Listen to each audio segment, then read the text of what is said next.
forget? It doesn't matter. Okay.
Welcome, everyone, to the next installment of the Games Talk Live podcast. Today we have a really lively one because we've got a lot of things to talk about. Actually, we don't have much to talk about tonight. Not a lot, anyway. We got a lot to say, but not a lot of topics because the main topic we're going to be talking about tonight, of course, that PS5 Pro.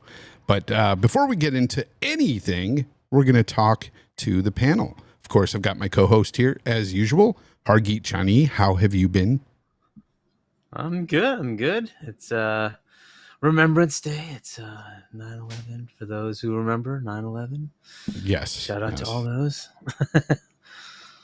But yeah, outside of that, it's we had some interesting news this week, mostly on the PlayStation side. We've had a couple of things on the Xbox side too, but either way, fun stuff. Let's get into it. Let's definitely get into that. What have you been playing, sir? I have been playing. I finished Will Die Alone, Palindrome Syndrome, and Afterglitch, which are just small little puzzly games. Nice. So I've been kind of finishing up all the ones that are like smaller games, so I can kind of clear them out of my hard drive. Nice. Nice. Most of the time, I go to you and I say, "What have you been playing?" It's usually some tiny game I've never heard of. But you know what? That's a you type of gamer. You will play all kinds of games.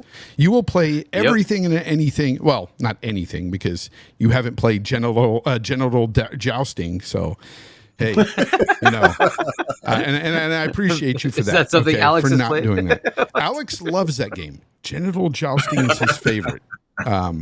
I think, or something to do with feet. He loves feet. Anyways, moving on. We're going to go ahead and I'm going to introduce somebody who hasn't been here before from the Longhouse Gaming Podcast, a podcast that I personally enjoy, Mr. Black Viking. Welcome. Well, hey, I'm glad you personally enjoy it. I personally enjoy this channel as well. That's why I'm here. You feel me? Thank you very much, bro. I appreciate you. Thanks for having me on, man. It means a lot. Now, have you been playing Shower with Your Daddy too? Yeah, a little bit. No, just kidding. No. What have you been playing, man? What have you been up to? I picked up Towerborn on early access on Steam and playing that on the ROG Ally since yesterday. Space Marine 2, been playing that as well, and good old Astro Bot, which I know we'll talk about. Ooh, it might be a little game I'm sure some people have heard of. Nice. Yeah. All right. And that other guy you see in the corner that refuses to use a video, refuses to use cam. Of course, you can hear him better tonight, Mr. D-Batch. Okay, so you can hear me. Okay, that's good. Yeah, man, got it all sorted out. Yeah, it's good to be here, man. We got a lot of stuff to talk about, a lot of stuff in the gaming community. Honest to tell you, this season of gaming, because I really consider September like the season of gaming where everything starts back up again. Yeah. It's like at a high fever pitch, man. Like gamers don't have nothing to talk about, man. There's like a lot of stuff to talk about. So I can't wait to get into it because, you know, the internet's divided on the PlayStation 5 Pro. We got so many topics to dig into. So I'm not going to waste any more time. Thanks for having me back. And I don't think I'd call it divided. There's like a handful of people who like it, and the rest are we'll talk about it. I want to give a shout out to it's Alex in the chat. part of the What Foot up? Clan, I guess. That's what he calls his people out there, or they call themselves, mind you. I do partake in Your his show friends every is good, too. Saturday. Saturday nights, it's a lot of fun on his channel. If you guys haven't seen, like, of course you probably have seen, if you're in this community anyway, you've seen his videos on the fanboys and stuff, and that stuff is really fun. But I think his Saturday shows are the best. Honestly, they're just fun. They're chaos, pure chaos. Just lets his chat run the show, and it's pretty awesome. There's part of his Foot Clan, by the way. I see you, Budster. Yeah, shout out to Biff Rinaldi, Cullen Prime, and of course, Slimy Mucus in the house. Mr. J, I see you. Nerds and Other Legends, you as well. Jason Max in the house. Thank you guys for showing up tonight. We've got 98 of you so far. Please hit that like button if you enjoy this show. If you don't, that's fine too. You can hit that dislike, and we could possibly match the PS5 Pro video dislike ratio. So maybe we can y'all get there. better hit that like button. Let's go ahead and let's go ahead and talk about something. Let's get into our first topic here. Let's go ahead and talk about, well, the PS5 Pro. It has been revealed, folks, and well, by I could say this. Okay, first of all, actually, I am just messing up here. Okay, here it is, the PS5 Pro. Of course, this was Dana Carvey himself that came out and presented this.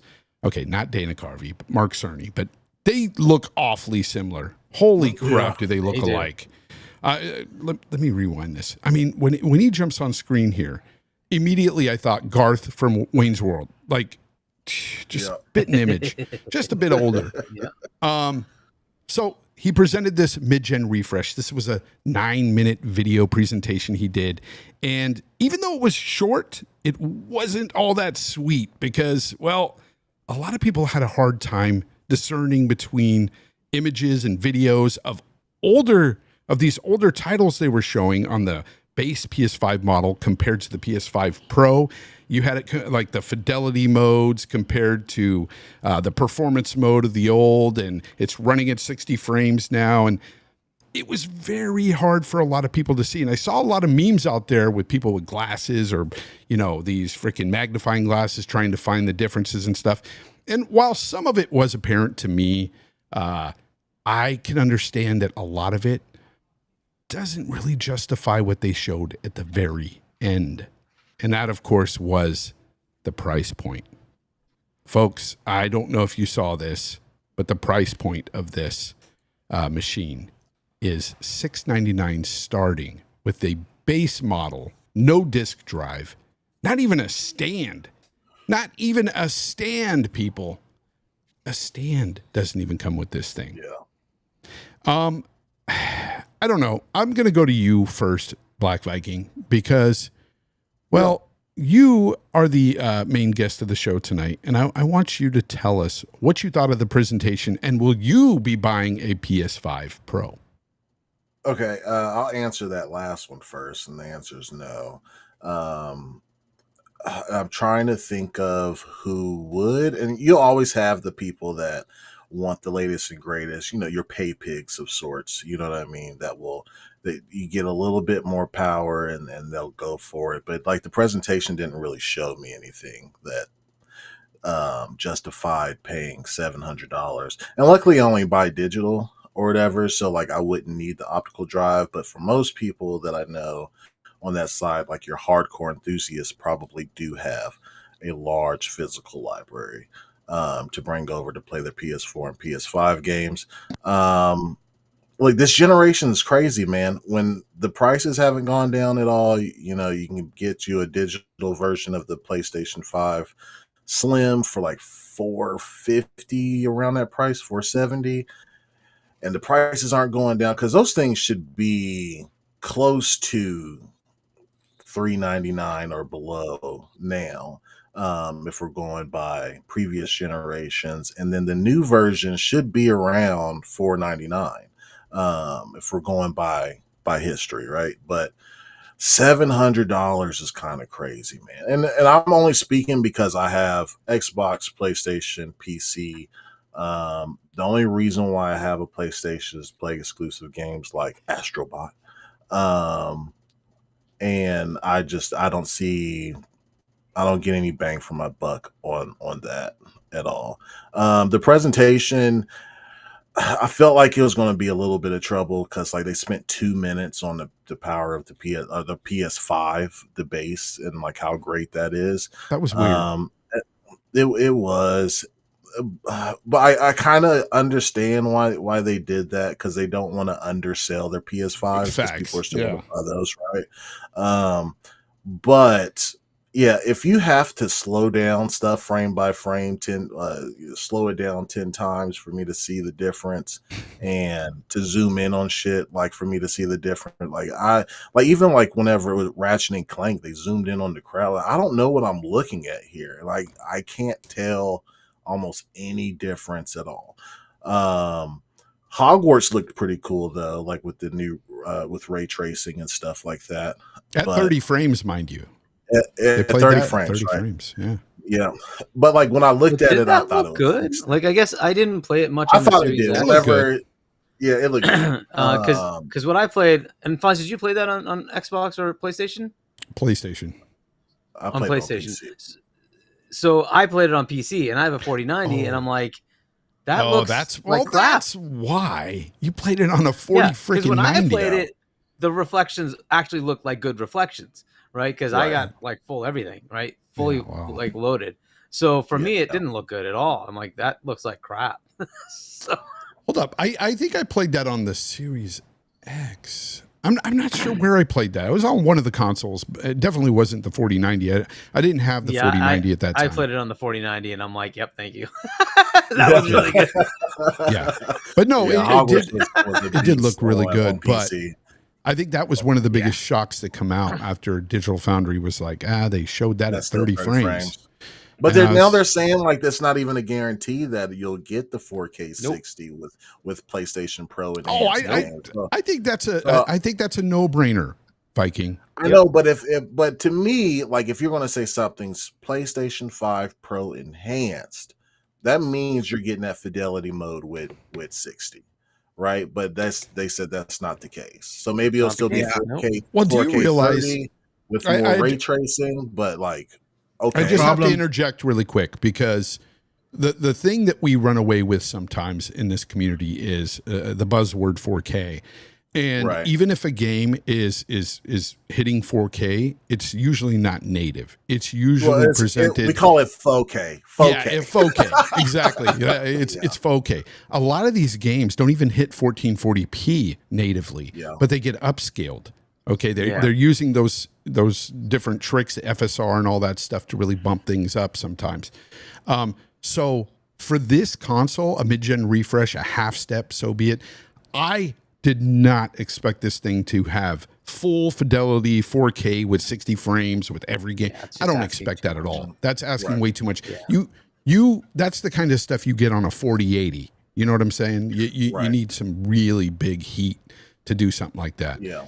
But I mean, so your overall thing, you came away with this thing kind of just disappointed, I guess. Well, yeah, disappointed. I was like, I know the pay pigs will go out and buy it. Your influencers, your content creators that are PlayStation centric, they're going to have one.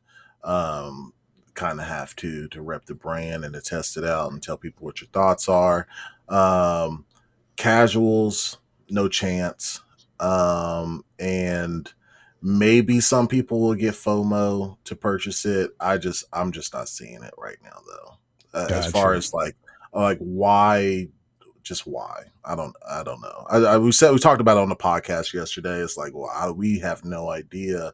And you know, they kind of hinted towards this is for our our deep engagement players. So they know they're aiming for the pay pigs. You know what I'm saying? So like, it's not for, they know it's not going to be for casuals and stuff like that. Gotcha. And you know, I know we're probably going to bring it up, but like GTA 6, right? Like, I highly doubt GTA 6 will have a 60 frames mode, or they'll put the resources into it to make it 60 frames. Considering that it's probably going to be extremely CPU bound. So even with that, like people that are playing GTA, more than half of them are still playing on old consoles. So that if the PS5 isn't, or the Xbox Series isn't good enough for them, why would they jump to pay $700 for a Pro just to play it? Yep. You know what I mean? Well, let me go ahead and I'm going to get you last because I know you have a totally different viewpoint, and I want you to flesh that out for us after we're done here. But Hargeet, what did you think about the presentation? I'm not asking you whether or not you're going to buy the PS5 Pro because I know you hate Sony. The answer is obviously no. Yeah, right? You hate Sony with a passion. That's one thing people have to understand too when they listen to this show, because I see a lot of people try to like really go at Hargeet and say, "Man, I can't stand. He's a Sony hater." He's a self-admitted Sony hater. He's always hated Sony. That's the way it is. So it's honestly one of the reasons I love having him on, because when I don't agree with him on something Sony related or something, we can have that friendly debate. It's a lot of fun. So anyways, Hargeet, what did you think of the presentation? Look, I like the PS4 Pro one was better because it actually showed you like what they're doing and how it would affect the game. And this presentation was just lackluster. First couple of minutes, he's telling me about the PS5, which fine.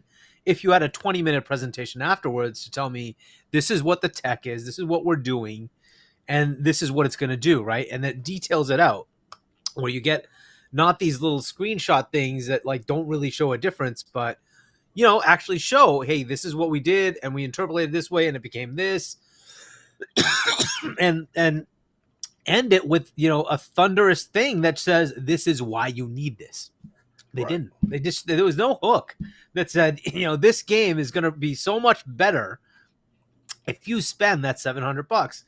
They just didn't. And like you said, Viking, the thing they did before was the PS4 launched at 400.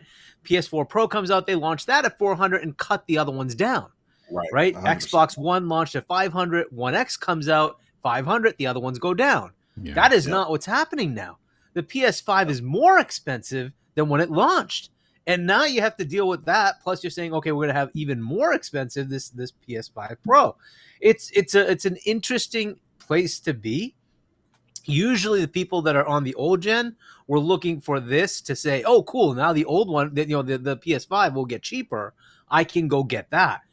Yeah, that's not happening, right? So it's just an odd place. So as far as this presentation, it's a bad presentation, right? Because it didn't give you that hook to say this is why you should spend the money, right? And it's not just me saying it. You just look at all the polls. They're overwhelmingly negative towards it. It's just the way it is. Right? They didn't do that. They didn't do that like, hey, this is why, right? Here are the 3 games that, oh my God, you need to have this. Otherwise, it's just not going to look as good. They just didn't do that. And so I'm not sure why they didn't. Maybe they just don't have anything. That's a possibility. Or maybe it's just so marginal that you just can't. There's just not really much there. I think that was a major fail in this.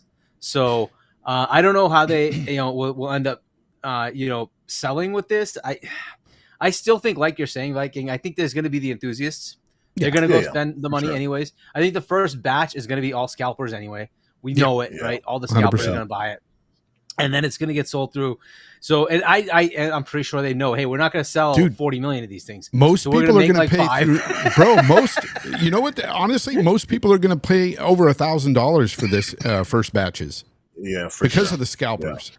And that's it's insane to me. They're going to pay more. It is what it is. Yeah. Let me get this real quick before it goes away, because these don't save for me. Biff Rinaldi, celebrating 21 months of membership, says still content to wait for. PlayStation games to come to PC. Looks way better anyway. Not paying $700 to play 2 games a year. LOL. Yeah, he brings up a good point, because some people would, like, people that played Stellar Blade, Rise of Ronin, Final Fantasy Rebirth, Astro Bot, all those games that came to PlayStation, right? Like, if you are a heavy PlayStation user and still want to be on the couch or whatever while playing, and you want, instead of playing on, because it's not a guarantee, right? But like, if you were, I was like, fidelity mode looks great, but like the frames are bad, so I have to go play on performance. Because Mark Cerny did say 3/4 of them are choosing 2/3. 2/3 Is it are 2/3? playing. Yeah, 2/3 are I playing. said 3/4, but okay, yeah. So 2/3, still a very high number, right? I think he said it He was said 3/4. I think he three-fourths. said He said 3/4. three-fourths. Yeah, He 3/4. said three yeah, fourths. three-quarters. Yeah. Yeah, 3/4. Yeah, Okay. 3/4. Yep. Okay, so like 3/4 of them are playing on performance mode versus fidelity mode, meaning that they don't give a shit about the graphics; they just want the frames, right? Exactly.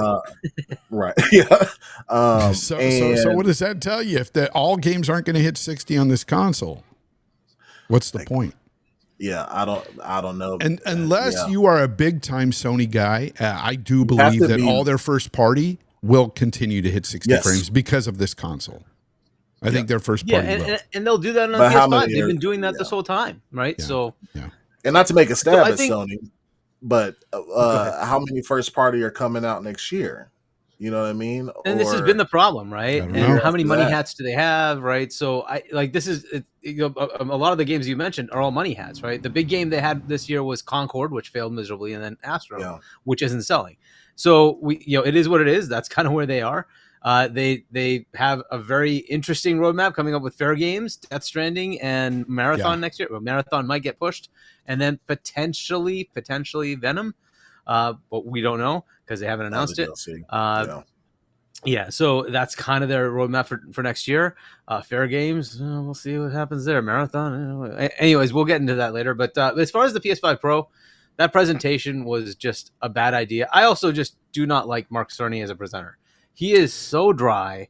Yeah. Cannot make it interesting at all. He has no presentation skills at all. Like you got to that somehow guy's just like, hello pull people there. in. Today Oh we're my going to God. be talking Yes. about the PS5 The Pro. big three. And the Pro is going to be the new model, and it's going to do That's how he things sounds. that we have never done before. We're going to have 60 frames in every game.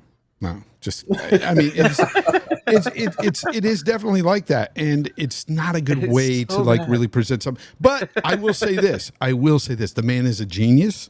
He can create a very well thought out console, which he did in the PS5. As we see, it's the market leader. It's freaking insane in that regard. But I want to go to D-Batch because I want to get the dissenting opinion here. I want to get the alternative opinion. D, what say you about the presentation, and what do you see in the PS5 Pro that interests you? Because you're getting one day one. Yeah. So the I have to agree with the panel and pretty much the consensus of everyone that watched it. The presentation was lackluster. They didn't highlight the differences enough, and they also had the stream at freaking 1080p. Now, something like this, you have to have it uploaded in 4K at the highest bit rate. You got to zoom in really close and show the people the differences. They didn't do a good job of showing that, and I think that's why we're kind of in a situation that we're in right now. They need to hand this off. Like, I know they're going to do a direct and they're going to showcase games at the direct, but they need to hand this off to like an outlet, like a digital foundry, Like a DF. Yeah, exactly. to have an outlet and let them explain it. Now, for someone that is tech literate, what they said to me and what they showed, it made sense, and it's going to be a substantial upgrade. Unfortunately, Sony didn't do a good job showing it. But Can I ask you something about that, D? Because it really did kind of I was questioning that because when I watched the show or this presentation, unlike he did with the PS4 Pro, he really didn't get all that technical. So what did you get out of it that really spoke to you on a technical level? Because I didn't really hear much aside from him talking a little bit about PSSR, but not really going full depth into it. We really don't know much about their frame generator. Like, is it going to look as good? They didn't talk about frame gen, but we know Yeah, AMD already has frame gen and it works good. So like that's a non-issue. Yeah, but I understand what you're saying, but I'm telling you when he said 67% more CUs, and you see there's more CUs on there. You know that it's not RDNA 2. But isn't there also RDNA 3? But won't those CUs be? Can I ask you a question though before you go on? Won't the CUs be limited because of the CPU power and the memory bandwidth and everything on the machine? I heard somebody it say depends that, on the game. It depends on the No. game. Like if No. it's See, this is what Okay. I'm gonna be honest. Like the last day I've been on X, like I have a poster that's like 500,000 views, and I just been losing my mind because, and I'm not trying to be no. condescending here. I'm not trying to be condescending here, but like console players, like their knowledge of like architecture is like so limited, and it's like it's very frustrating. Everyone keeps talking about the CPU bottleneck. Now, it is not good that the PlayStation 5 Pro still has the same CPU for sure. It is going to get a 10% increase in performance. Why didn't that get spoken about? It didn't talk about a 10% boost to the CPU at all. I don't know, because it's probably something for the devs, because we saw. But that was weird because the 10%, all the power they were pushing, 45% of the GPU and all this, but they never showed that CPU 10%. 10% is not really anything to really tout about on the CPU. It's almost essentially. Okay, I'm glad I got you to admit that. I'm glad I got you to admit that. But no, but everybody knows this. But so I just want to get this point off. A lot of people Okay. think because the CPU is a bottleneck, and it is a bottleneck on certain games. But like, what blows my mind is that there's like only a handful of games, of engines, that are actually a CPU bottleneck. And another thing that drives me insane is that the bottleneck that we're encountering on these consoles is obviously at 1080p. These consoles, they can't handle the higher resolution of some of these games. They're running it at 1080p. They're getting the bottleneck there. Now, if you have a more powerful GPU, as you go up in resolution, you have less reliance on the CPU and more on the GPU, and that bottleneck gets alleviated. Now, the CPU bound games are still going to be CPU bound, but they're going to be less CPU bound at higher resolution. How does so it? Let me ask you something. You're gonna hold on. I just want to just get this off. You're gonna get a few. You're gonna get a few extra frames there. Now, every game is not going to be 60 FPS on the PlayStation 5 Pro, but over 92% of them will be, because in games, most games are GPU bound. They're not CPU bound, and people are talking like games are CPU bound. Very few games are CPU bound, and that has to really come across. So the 67% increase in the CUs was exciting for me. The fact that the ray tracing performance was 3 times better was exciting for me, because that told me, you know what, this is not RDNA 2, this is not RDNA 3, this is RDNA 4, because this stuff is not even available on AMD yet. So that excited me for the future. So I think we're gonna get a lot better performance out of the PlayStation 5 Pro than people think. But the problem is Sony didn't do a good job showing that. So they're gonna have to showcase that. Like an example, like multiplats. Like they said, Assassin's Creed Shadows is gonna be PlayStation 5 Pro enhanced. You know, so what if that game is running buttery smooth 4K 60? You know, and it's like 1080p on the PlayStation 5. That's going to be a reason to upgrade to the PlayStation 5 Pro. People underestimate the power of multiplats. Now, I don't think by any means, any stretch of the imagination, that the casuals are going to go out and buy the PlayStation 5 Pro. They're not. This is more for the enthusiasts. I agree with we that. all get that. But the enthusiasts, do you really think it's going to be 4, though? Do you really think it's going to be 4K? Right? 4K 60 for a I real doubt native it's gonna be 4K 60. It's big not open native world. 4K. So what? So okay. So let's just. Oh my gosh! Listen, it's going to have machine learning AI on there, which is going to be similar or the same as DLSS. Artificially upscale it. Yeah. Well, Now PS5, right? DLSS. When we use DLSS in the quality mode, I don't care what anybody says. You cannot tell the difference unless they did a really shitty job, and I haven't seen that in years with DLSS. It looks true. It looks. I gotta be honest. Most times it looks better because it has better aliasing on it, right? So it looks, you're just getting a sharper, crisper image. Now, if they can achieve this on the PlayStation 5 Pro, that is a game changer. But unfortunately, Sony didn't do a good job showing that at this presentation. So until that happens, you're still going to get all of this speculations. But the specs are fantastic. I think the price is fine for what you're getting, but I understand what I'm getting. And like I said, Sony didn't do a good job of explaining that. But I'm just saying it's going to not be native 4K then, right? It's going to be something lower that's up-resed with. Well, it's not going to be native 4K. With PSSR. It's not going to be native 4K. Right. It's going to be PS5 PSSR. would do the same thing. It just won't do machine PS5 learning. couldn't do the same FSR. thing. Do you like do FSR on right? consoles? Because you play on PC, Hargeet. Do you like FSR on consoles? Because it's garbage. I'm in not comparison to suggesting it's the DLSS. same level. Yeah. I'm saying that they both will scale up to 4K. That's what they both like. They do that today. Series X on does the that today. console, But you're right. on It the uses console, FSR, which is not on the as PlayStation good. 5 Pro, because it doesn't have the on the regular PlayStation 5, because it doesn't have the same performance. It's gonna upscale it from a much lower resolution, and it's gonna give you an output that doesn't look as good. The settings are not going to be the same. They're going to be using lower settings, so it's not going to be the same thing, Hargeet. I think the biggest takeaway but they're both not going to be native 4K. That's all I'm saying. Right? Here's the thing: native 4K. yeah, resolutions aside, I mean, honestly, they're going to get better resolutions. We know that. But the biggest takeaway for me from that presentation was the fact that they wanted to push this. They said it themselves. They didn't want people to have to choose between performance modes and fidelity. So they want to push the fact that they can get these 60 frames games out there looking just as good as the PS5, the regular PS5 fidelity mode, right? Using this PSSR, which awesome if they can get to that. That's great. But we're still at a crossroads with what they can and can't push to 60 frames, because a lot of people are under the impression out here, D, that every game is going to hit 60. And if it doesn't, there's no reason to get that Pro. There's people out there who actually say this, and I've seen this in the community going around today.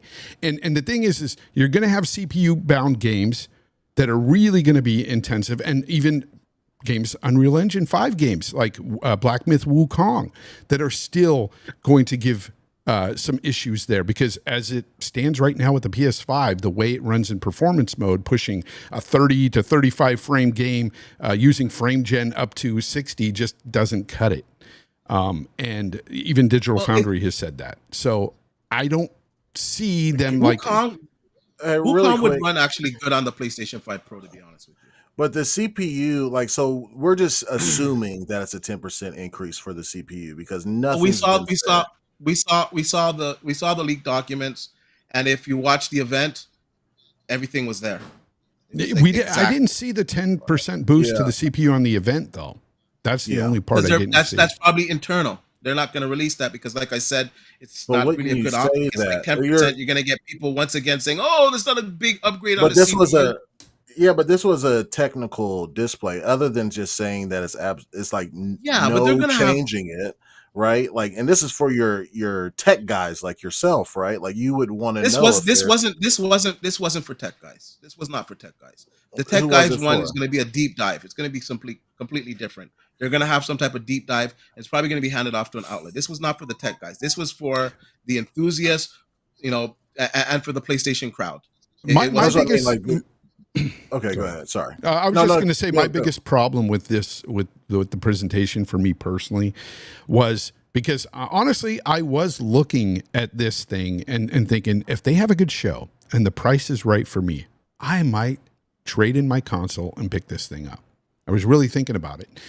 But when I saw it, the thing I came away with was they showed me a bunch of older games, a bunch of cross-gen games, a bunch of games that are essentially PlayStation 4 games at 60 frames, high fidelity mode. And I'm like, that's not good enough for me. Like, they should have showed something new. They should have showed, even Wukong. Why not try to get a deal where you can show this thing running on the PS5 Pro much better than it does on the PS5? That would have been technically more of a thing to push. I think they need to do the deals with these third parties. I think these third parties are going to showcase their games. I don't think they want to get into that. I think they just wanted to demonstrate their games. Okay, so they could have done something in-house and showed something, even just a bit of Wolverine or something. Like something that gets people excited for this machine. Yes, I agree. Honestly, I see a lot of people out here excited for this machine, and I don't know why, D. Like, you on a technical level where you're saying, oh, I like the 60-something CUs. Most of these guys in the gaming community don't know what 60 CUs is. Like, they don't know. And so they're excited because, oh, this is the next shiny PlayStation. That is, and to me, and you got guys that they go for the lines, the 4K 60, and they kind of gravitate towards that as well. Yeah, but to me, in this day and age, in this economy, $700 is a big ask for a base model. And I'm not, again, this is for the enthusiasts. I get it, but at the same time, when people are struggling to get groceries on the table, pay their light bills, they've got a deal, and they want something to sit there, some luxury item like this. They're looking to get a PS5. They're probably going to get the base model PS5, not spend an extra $200 for something that isn't really driving home that point of, oh my God, you got to have this because it does this, this, and this. Because what they showed didn't do that for me. Didn't do that for the average person. And that is the biggest takeaway from this presentation. It was bad. It was not a good presentation.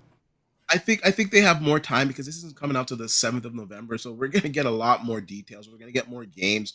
Digital Foundry is going to present stuff. So we're going to get stuff. But yeah, I agree with you. Out the gate, it wasn't a good showing, especially if you don't even know what you're getting. You know, if they can't show you visually what you're getting properly, you know, especially on the and stream. They didn't really articulate it properly either. You know, it was kind of basic. When I saw that it was 9 minutes, I kind of knew they were just going to kind of announce it and just kind of blow through some stuff and then hand everything out to the outlets and to the, you know, to the different developers and creators to talk about it. I already told that. I could already see that. And I know they're going to have some type of direct that will show us some more games closer to launch, you know, to get people more hyped up. But yeah, the initial showing wasn't good. But looking at the specs and knowing what it is, I am excited for it. It's going to be the best place to play all of your console games. It's going to be the best place. And like I said, a lot of people are putting too much emphasis on the CPU, which sucks. It should have a better CPU, but then it would cost more, and people are already complaining about the price. But therein lies the problem. When they're saying 3/4 of their gamers are picking performance modes, that's telling them that they like the 60 frames. And if not all games hit that 60 frames, what is the point of this machine if 3/4 of the people don't care about graphics? They didn't do a good job articulating it. And like, yeah, but if they don't care about the graphics. Hold on a second. I watched the CNET presentation, and CNET was actually talking more about it. CNET said that I understand that, but what you're not, I don't think what you're not really hearing what I'm saying though. I'm saying if 3/4 of their consumer base doesn't care about the graphics modes, why would they care about this PS5 Pro if not all games hit 60? But I'm trying to tell you what it's going to do. Now, CNET said that 1080p 60 frames per second modes that are on the PlayStation 5 will run at 4K 60 on the PlayStation 5 Pro. What they were trying to articulate. Let's be real. It's not going to be 4K 60, but yeah, okay. It's going to be upres. Listen, buddy. We have a 4090. Not all the games we play on our 4090 are 4K. Just give it a rest. Like I was saying, I run everything at 4K, but there's a lot of games with ray tracing that we don't run with 4K and we use the upscaler. I do. I don't understand. This is not a talking point. DLSS, machine learning AI, when it's used, you cannot tell the difference from a native 4K image, and you're getting good performance. So it doesn't matter. It looks, if you had a native 4K image beside the DLSS, nobody can tell the two apart. They look the same. So what are we doing? But if just be technically accurate that we're not getting 4K rendering. We're getting, well, let me ask you this way: 1440, right, or whatever upres. Let me ask you this way then: if 3/4 of their consumer base is all about that performance mode, how do you sell them the PS5 Pro? D. I was trying to articulate this. They said in the presentation that the fidelity mode on the PlayStation 5 will run at 4K 60 on the PlayStation 5 Pro with higher settings, with better shadows, with better features. So that is going to address the concern of the consumer. They have to play in fidelity mode, but they're giving up certain graphical settings. They're having to give up features to get that 60 FPS. On the PlayStation 5 Pro, they don't have to give up those graphical features in the fidelity mode because it'll be 60. It might not have ray tracing, but it'll be 4K 60 with high ultra settings.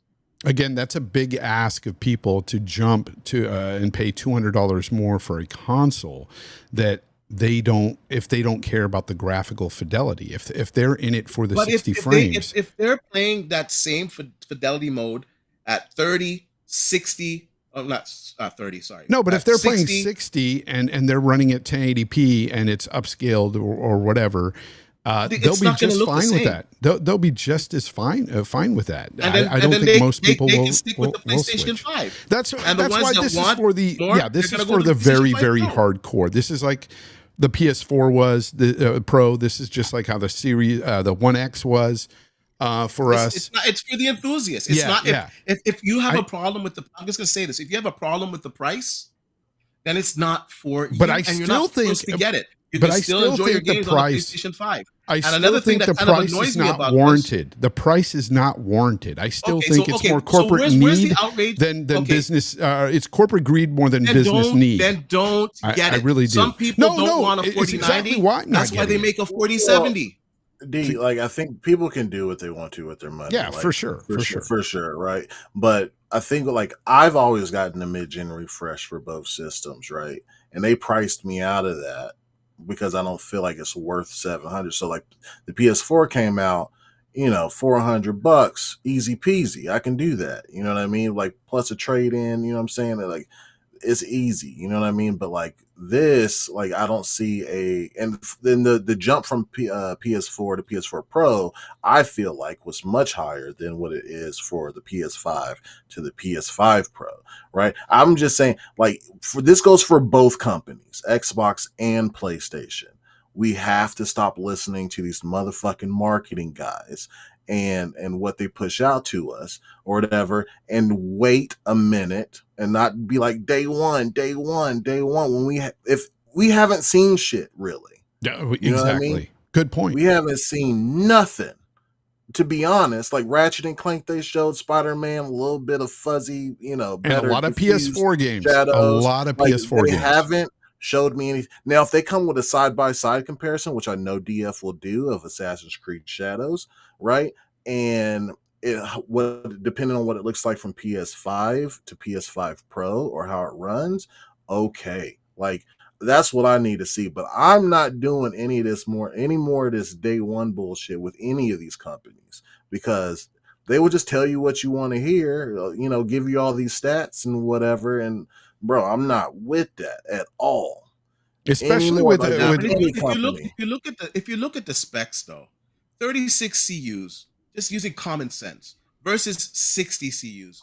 Right there alone should tell you that it's going to be a substantial increase in performance, and things aren't going to look the same. Just common sense. But I agree. But Sony, you know what? Sony isn't doing a great job selling it. I will agree with the panel on that. They need to do a better job on convincing people why the Series X has 52. What?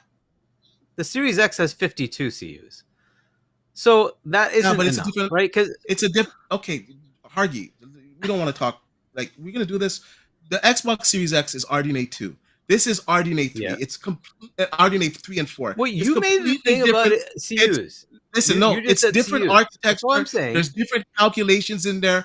The CUs work differently. They process You're getting things so defensive. but no, I'm just telling you the facts. You cannot compare generation T-flops against another generation T-flops. You just can't do it. I just got to be honest. And like I see a lot of fake like PlayStation guys that don't want to spend $700 to get this console. I get it. Sure. It's too expensive for you. Stay with the PlayStation 5 Pro. You know, I think Sony, if they want to kind of, you know what, even need a halfway, maybe bundle in the disc drive with it. That's being a bit unfair, D, to say, if it's too expensive for you, if you can't afford it. Like, even if people can afford it, like I can afford it right now. But is it worth it is the question. Yes, it's worth it. No, I'll give an example. Final Fantasy in my opinion, it is not. From what they showed, I've been waiting to play that game on PC. I have it. Oh yeah, and I'm waiting for it on PC 5 because it plays like crap. Don't worry, it'll be on PC soon. No, but if I had a PlayStation 5 Pro, I wouldn't have that issue. It would be running proper frame rates. I wouldn't have to wait for PC. So for me, it makes sense. Because I play the PlayStation games. I play their exclusives. That's the reason why I have a PlayStation, to play their exclusives. The only thing they've shown you so far. And I don't like to compromise at 30 FPS. I get it. So if that can give me more games at 60 FPS, I'm all in for it. And that's why. When I look at the trade-in market, I see that GameStop is running an ad special, $410. They'll give you for your PlayStation 5. So that would make your PlayStation 5 Pro pretty cheap. What, $290? Okay. So what I'm getting at though is you'd have to get the disc drive as well to make it equivalent. So you're still looking at a $400 expenditure on top of that. On top of having already spent $500. So you don't need. You're looking at $900 per PlayStation. So basically though, they didn't do enough to really show off what this thing can do, D. That's why I trust you only so much because on a technical aspect, I know you know a lot about tech, okay? But talking about 60 CUs and RDNA 3 and all this stuff, most of us in the community don't know what all that entails, what's going to happen with this stuff. But again, we were hyped like this with the Series X, and we see the results of most games on the PS5 compared to the Series X. There's not much difference there, even though one had more RDNA or freaking more CUs, or it didn't really matter much in that respect. Because why? There's always limitations there. There's always those bottlenecks, the CPUs, the whatever. And I just don't see this machine really pushing the envelope far enough to justify a $700 price tag. For me, I am not only pissed off at them for the $700 price tag, but also for Microsoft for selling a $600 Series X with 2 terabytes 4 years into this gen. That stuff is ridiculous. PlayStation selling their base model PS5 for more than they sold at the very beginning of the gen. that is unjustified. I am seeing way more greed here than need. I'm sorry. That's what I see. Can I we don't know the costs. I gotta be honest. A lot of the costs are different these days. That's true. So we don't know. We don't know what's going on. Know that these companies are subsidizing. It is pretty peculiar that they're making the profits. refreshes are coming in more expensive. It is peculiar. Yeah, they're making profits though. Sony has been making profit off the PS5. They're making even more now ever since their refresh. But I'll say this: if you think the 700, the PlayStation 5 Pro is egregious, then people should be lambasting over Xbox Series X console for $600. It's $100 less, and we have been. What are we doing here? It makes PS5 Pro desirable. I know as soon as they posted that, I was like, this is crazy. I know it's another terabyte of storage, but that shit should be nowhere near $599. No. Yeah, that's what I say too. Yeah, why are we paying so much for storage? I don't get it in this day and age. Like storage is not that expensive on PC, at least. If you look it up, it's not that much for 2 terabytes. So I think with Microsoft, they're in a different situation because they have a lot of proprietary stuff there. So I think they're in a different situation. Whereas Sony, you can just use an off the shelf SSD and just shove it in there, right? So I don't know, man. I don't know. That just doesn't make any sense to me. If you actually brought out the Xbox Series X refresh with a 2 terabyte that was the same price as the Xbox Series X now, and then lower that Xbox Series X by 50, 100, whatever, I think that'd be a much better situation. I don't know who's going to buy that, honestly. And anyone that buys that, they can't say anything to anybody buying a PlayStation 5 Pro. I agree with that. This is $100 less. So D-Batch, you were going off. I just want to make a quick point here, from my perspective, right? Whenever we're talking about all these stats, right? Some of it I understand, some of it I do, but I'm just trying to look at what's on the screen that they are showing me. And to me, they can say all the 100% increase in this and 4 or 5 times this and that. If I can't see that shit on the screen, or if I have to zoom in 10 times to see it, I don't give a fuck. To be honest, you know what I mean? They have to either do a better job of showing another game side by side to show me the difference, or and better quality. Even when that video resolved in 4K, it was still uploaded by a potato.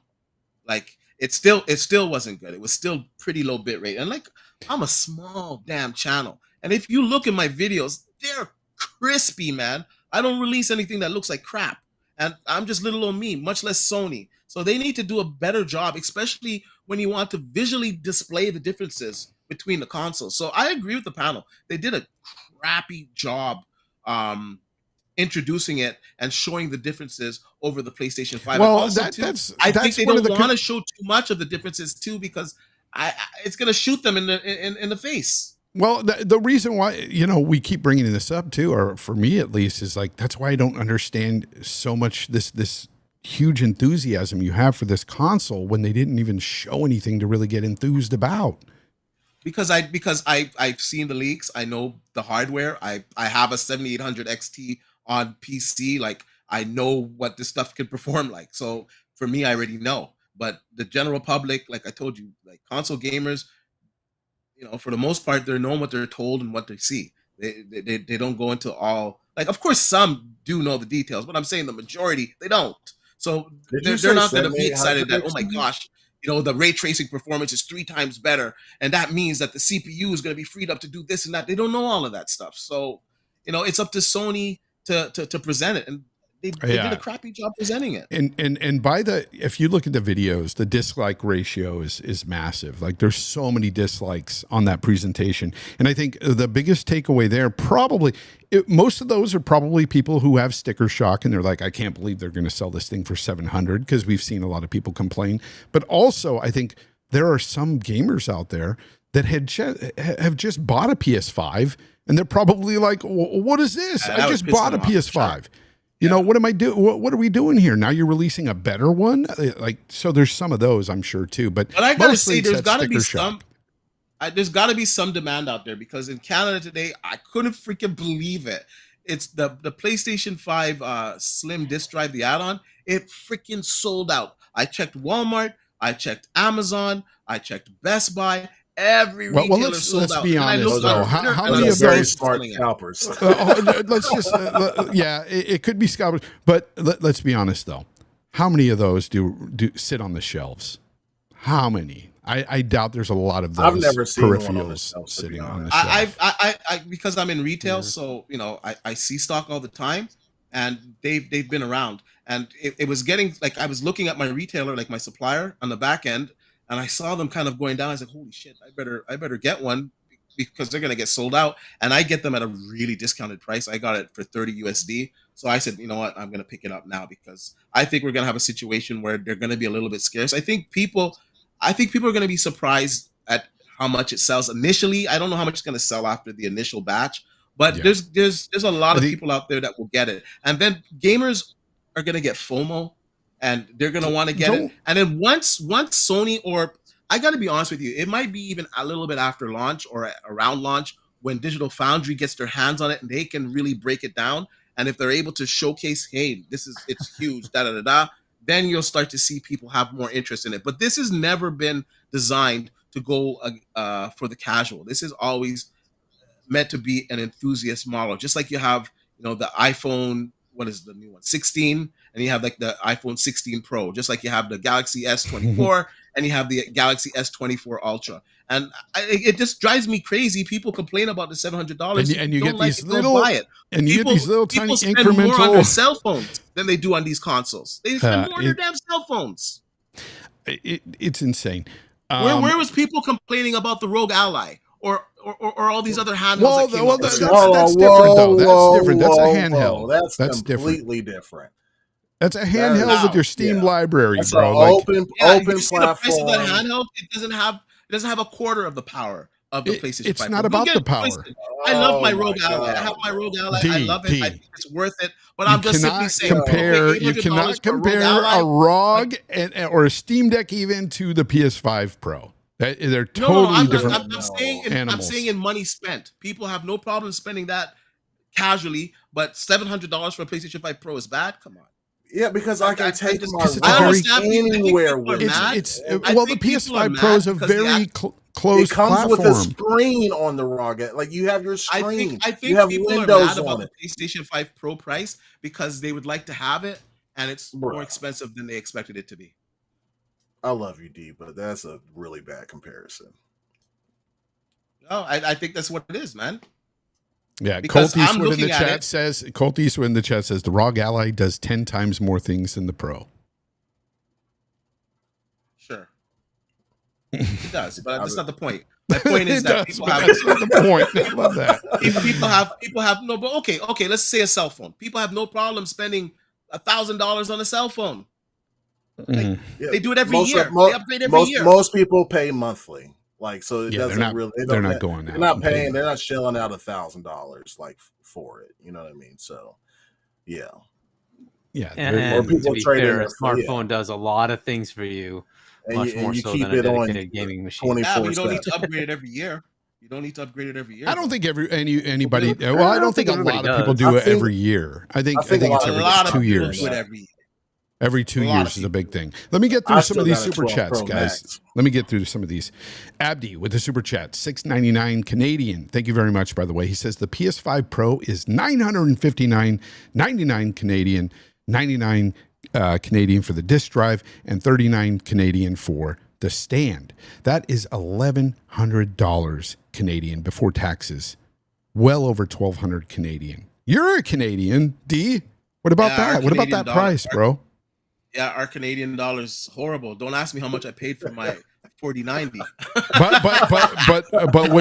but what you saw warranted. Hey, I gotta have one day one. I'm gonna pay $1,200 for this beast. Yeah, because I'm gonna trade in my PlayStation 5 Pro, and it's gonna subsidize the price for it, and I'm gonna be happy. So I feel like it makes sense for D-Batch, right? So will Sony. It makes sense for D-Batch. Think about it. So Sony's happy you spent $500 on the base model. Now you're spending another $1,200 on this model. Like you're doing them a big solid. The same amount of money because I'm getting trade-in. Oh well, yeah, right? yeah. You're going to get that $400 trade-in value. That's right.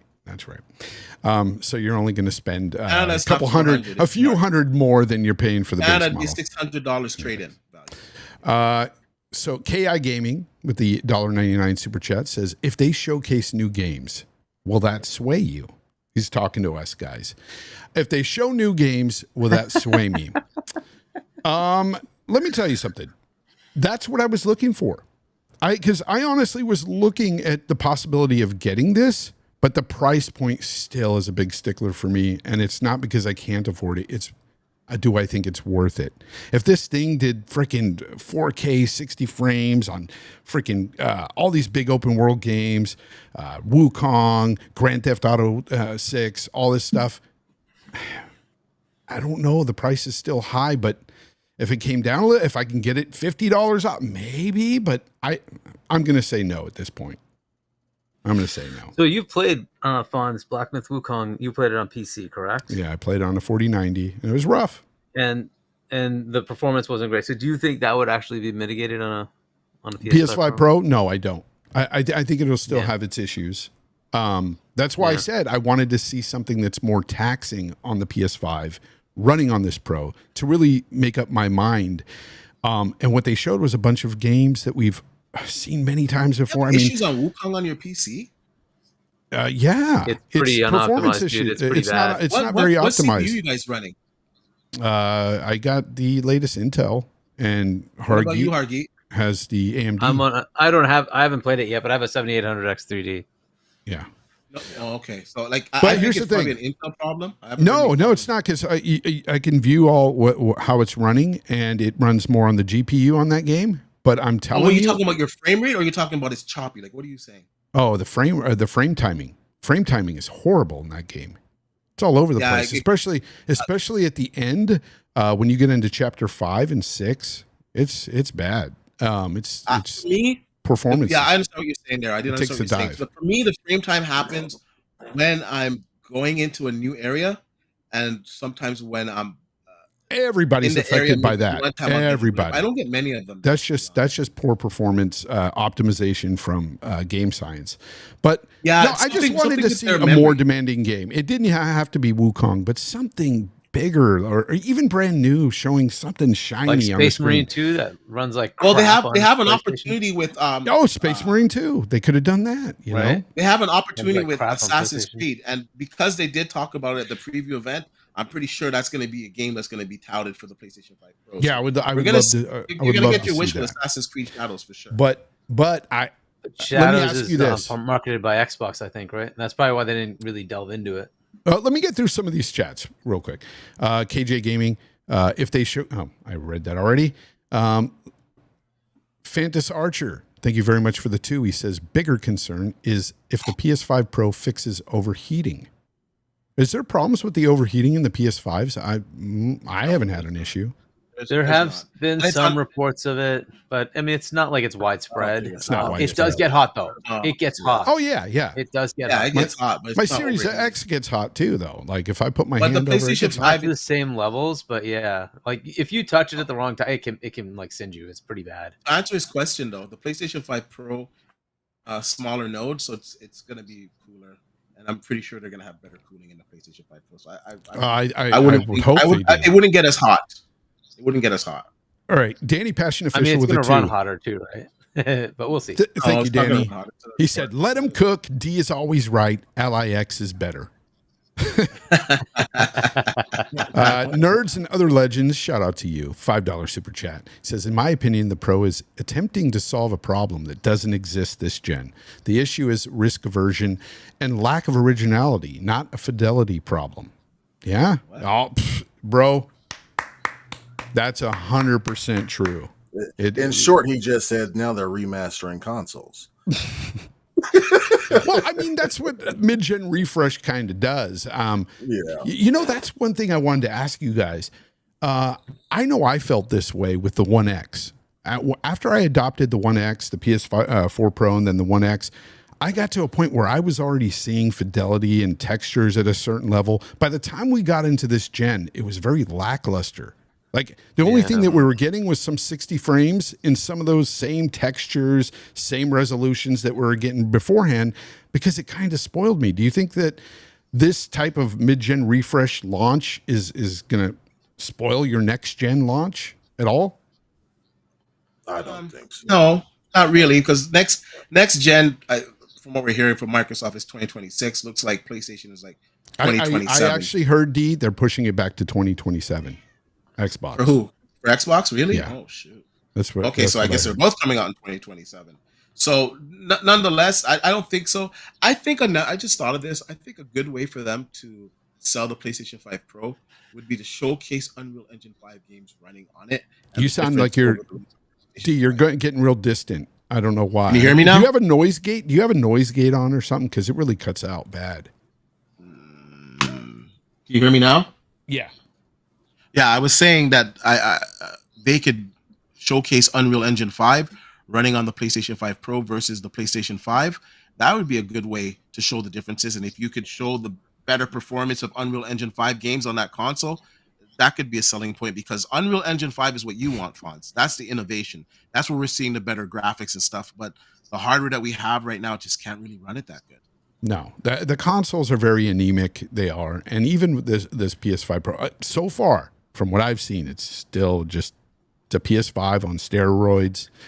You've got the same CPU in there that's going to limit the CPU-bound games regardless. Let me ask you guys this. Do you think GTA 6 will be 60 frames on console, any console at all? No.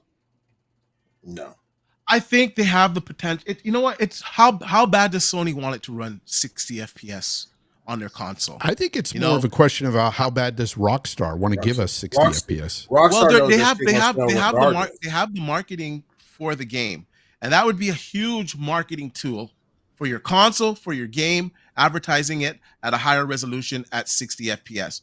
Now, I don't think that game's going to be 30 FPS on the PlayStation 5 Pro. It's just not going to be. I can't say it's going to be 60 FPS either. It might be something like unlocked at 45 or something like that, using VRR. I really don't think Rockstar's going to do it over the regular PlayStation 5. Rockstar knows that it's going to sell regardless. Like, they don't care. They're not going to put more money. But Sony would want to move their PlayStation 5 Pros. Sony would want to move games on it. That would be a tool to use if you're smart. That's what I would do. I would make sure that game is running at a higher resolution and a higher frame rate on my PlayStation 5 Pro. They can't tell I can Rockstar push it what to do. because GTA 6 is going to be a massive game. You think about the past. Things have changed. In the past, we had consoles really cheap. You know, you can't say Rockstar did this and they did that. Things change. Sony wants it bad enough, they can make it happen. Never say never. I'm going to put a little gameplay in the background while we're the Space Marine 2 running on a 4090, by the way. That game is so good. It's really beautiful. Holy crap, does this game look good. And it performs really good. Like the frame timing, everything is really, really good on this game. It makes me really excited for E-Day. Oh, dude, straight up. That's the first thing I said. I was like, I was sitting there playing the game and I go, this just makes me want to play E-Day today. Like, because it feels so much like Gears. It feels a lot like it. And it just reminds me of it in a lot of ways. The characters, the big feet, the Yeah, It's just the movement. Yeah, but everything besides the cover, like there's no cover, but like it's a good game. Yeah, it's a very solid game. How many times have you tried to roll and go in the cover playing that game? Come on. A lot at the beginning. Yeah. Wiley Racer with a super chat. Thank you very much for the 2. He says, can Switch 2 and 3 new games can get Switch 2 and 3 new games for $700. So he's saying he could buy a Switch 2 and 3 new games for $700. I don't know, because I don't know how much the Switch 2 is going to be. Yeah, probably won't be over $400. It's going to be $5.99 to Switch 2. Oh, can you imagine? That's probably that'd be crazy. Imagine that. If it has PS4 level hardware, like brought down, in Switch like form factor, then I think they could push $5.99. No, $4.99. What did y'all say? $5.99. $5.99. I hope you're not saying $5.99, because $100 more gets you a PlayStation 5 Pro that runs circles around that. So that would not be. But I don't think the PlayStation 5 is going to ever outsell the Nintendo Switch. Period. The Switch, people just wanted the handheld, and it's Mario, it's Zelda. Like, it's 2 different ball games. Nintendo's the king of exclusives, and they're in their own lane. Yeah. Danny Passion Official with the 2. Thank you very much, bro. He says, D is talking like my wife. She's never wrong. Oh man, 100%. I can be 100%. Wrong. Just prove me wrong. Yeah, and listen, just prove them wrong. If this launches up, boys, and they don't show any differences, and Digital Foundry comes out and says, yeah, there's no differences. There's no difference in performance of the GPU. Well, they're not going to say there's no I'll keep my words, but we know that's not going to happen. So, I don't know. Like, I work in the PC industry. I make rigs. Like, I don't know what you want me to tell you guys. Like, this is the performance on paper that the system has. It's very, very capable. Sony just did a crappy job explaining it and showing it. Let me get to my good friend, Cassie, Cult Classic Cage, with a $5 super chat. Thank you very much, Cass. She says, PS5 Pro price is trash. Because the first PS5 was a lie already. These consoles should be dog walked. 4K capable, 8K capable, 60 hertz, 120 hertz capable. Get the fuck out of here. That's what she's saying. There was a lot of promises that weren't met. I will agree with that with these consoles. And she's right. There's a lot of marketing baloney. There is. There definitely is. And again with the PS5 Pro. That's what I didn't get in this presentation either, is like I didn't get a real push for that marketing baloney. I didn't get a lot of spec talk and stuff that I thought we would get with Cerny. But he really didn't push much of the tech. And I don't know if that's like a red flag or if it's a good thing. And maybe they didn't want to show that and they wanted to show you some games. But at the same time, the games they've shown, again, you're showing The Last of Us to us again and again and again. And Spider-Man, and we just don't care. Like, we're looking at these games going, yeah, we've seen them 100 times before. They look great on the PS5 now. Why are you showing me this game again? Yeah, I agree with you. They should have showed some of those. Sure, show those games, but show the new hotness. Show new games. Show the games that are coming out. Facts. Like, this, you only get one chance at a first impression, you know? Mm-hmm. $5 from the Oof Files. I can smell the butthurt from all of you. Explained why just the disk drive is outselling Xbox consoles. PS5 Pro going to sell like hotcakes. First of all, that's a lie. Okay, those disk drives are not outselling Xboxes, but they are selling. And you know what? Scalpers are going to scalp, and this thing is going to be scalped to death. And the funny part is, Oof Files, you might be one of those that go to buy one and end up having to buy from a scalper. So good luck spending thousands or whatever on this console, because if you want one day one, it's most likely going to happen. I was thinking today about the scalpers. Like, you know, are they going to buy this? Like, who are they going to sell this to? Because the price is already high for a lot of gamers. Like, why would you spend more for it? Like, you just get because a PC. They spent more for the PS5. If you're going to spend $300-$400 more on the PlayStation, dude, they spent more on the PS5 because they did for the PS5. But they did it for the PS5. That's what we're telling you. More on the PS5. Yeah, but the PS5, like, what were they scalping those for? Like $100, $200 more? No, like just some people were paying $1,500. Yeah, bro. Yeah, double PC prices for those. Yeah. Oh my god. Yeah, they were going crazy. Some people don't care. Some people don't want to deal with PC. Some people think dealing with PC is like still running MS DOS. It's not. Like, but some people just are just super afraid of like delving into PC. And then, they have digital libraries already, or they have their, like, nobody's telling you to sell your PS5. You can still buy a PC and have all your digital your physical games for your PS5. But some people are just deathly afraid. Or they like, for me, like, my console is in the living room. Like, I enjoy couch gaming, which is why I have an Xbox, right? And especially with the Play Anywhere, like, to where I can go to my PC and play that game, like, off rip, cloud saves and all that. That I have one for the living room and one and my PC as well, or whatever. So some people just want a couch game. You know what I mean? So that's true. They don't want to deal. They don't want to deal with mouse and keyboard and any of that. I get that, because I like the couch play, and consoles ruined me for couch play. And when I started to get back into PC more hardcore, I was like, oh God, I can't play this at the desk. And so, like, now I have like a lap keyboard, with wireless keyboard and mouse that I can put on. Yeah. And my PC's sitting right here in my living room, man. Yeah, I'm gonna build another one in the living room.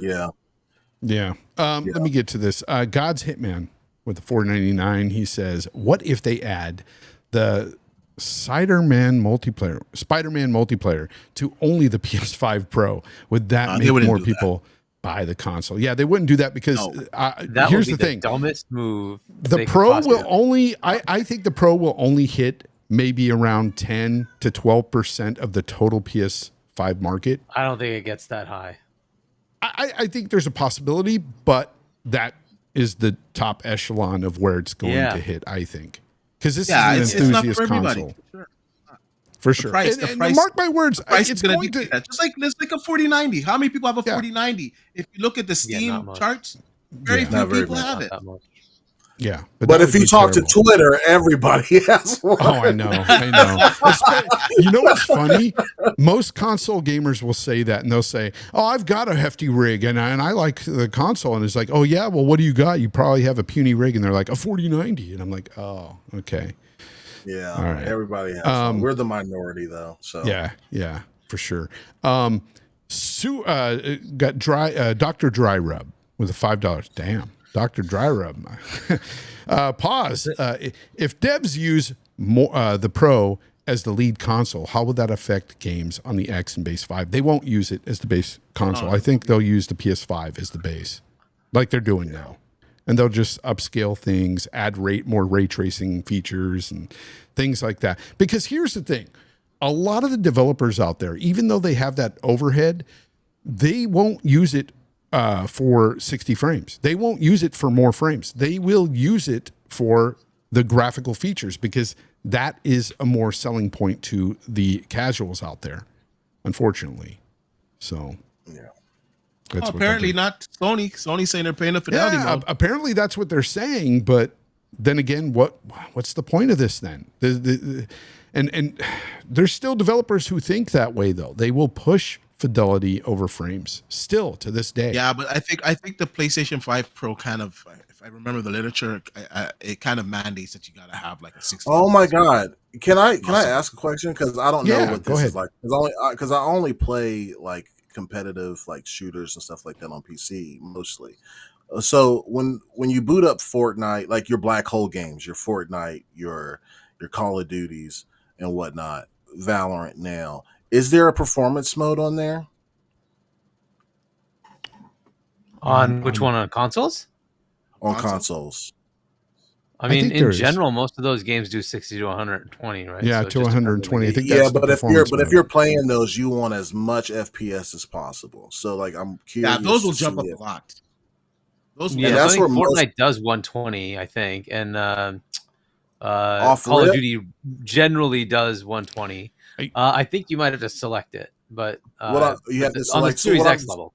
Yeah, you And the can. Yeah, PS5 so level. It'll do the so 120. what I'm saying is like maybe that 3/4 is a bit inflated because of those black hole games because a lot of people No, only no, play those they games, specifically right? talked about them switching to performance First mode. party. So, That's what I'm saying. and it So was like this first party games. Yeah. Oh, it's first party games. Okay, Yeah. all right. I didn't know that they distinguished it Because to that's all they first party. talked about really was first party. Yeah. I didn't see any third party besides Hogwarts. They showed Hogwarts at the They end. had Dragon's Dogma 2. They Yeah. had. See, Did they have something else? Dragon's That's my Dogma 2 fault. is I going to be didn't. interesting. That's Yeah, that's I didn't hear CPU them bottleneck. say So first I want to party see what they games. do with Dragon's Dogma 2 for sure. 'Cause that's really CPU bottlenecked. Yeah, yeah. That one is pretty heavy. Kiyo or Kiop 901. I'm sorry if I butchered that. With the 5 says PSSR is or pisser, as Hargeet likes to call it, is the only thing that is interesting. How good will it compare to other AI upscales from PC?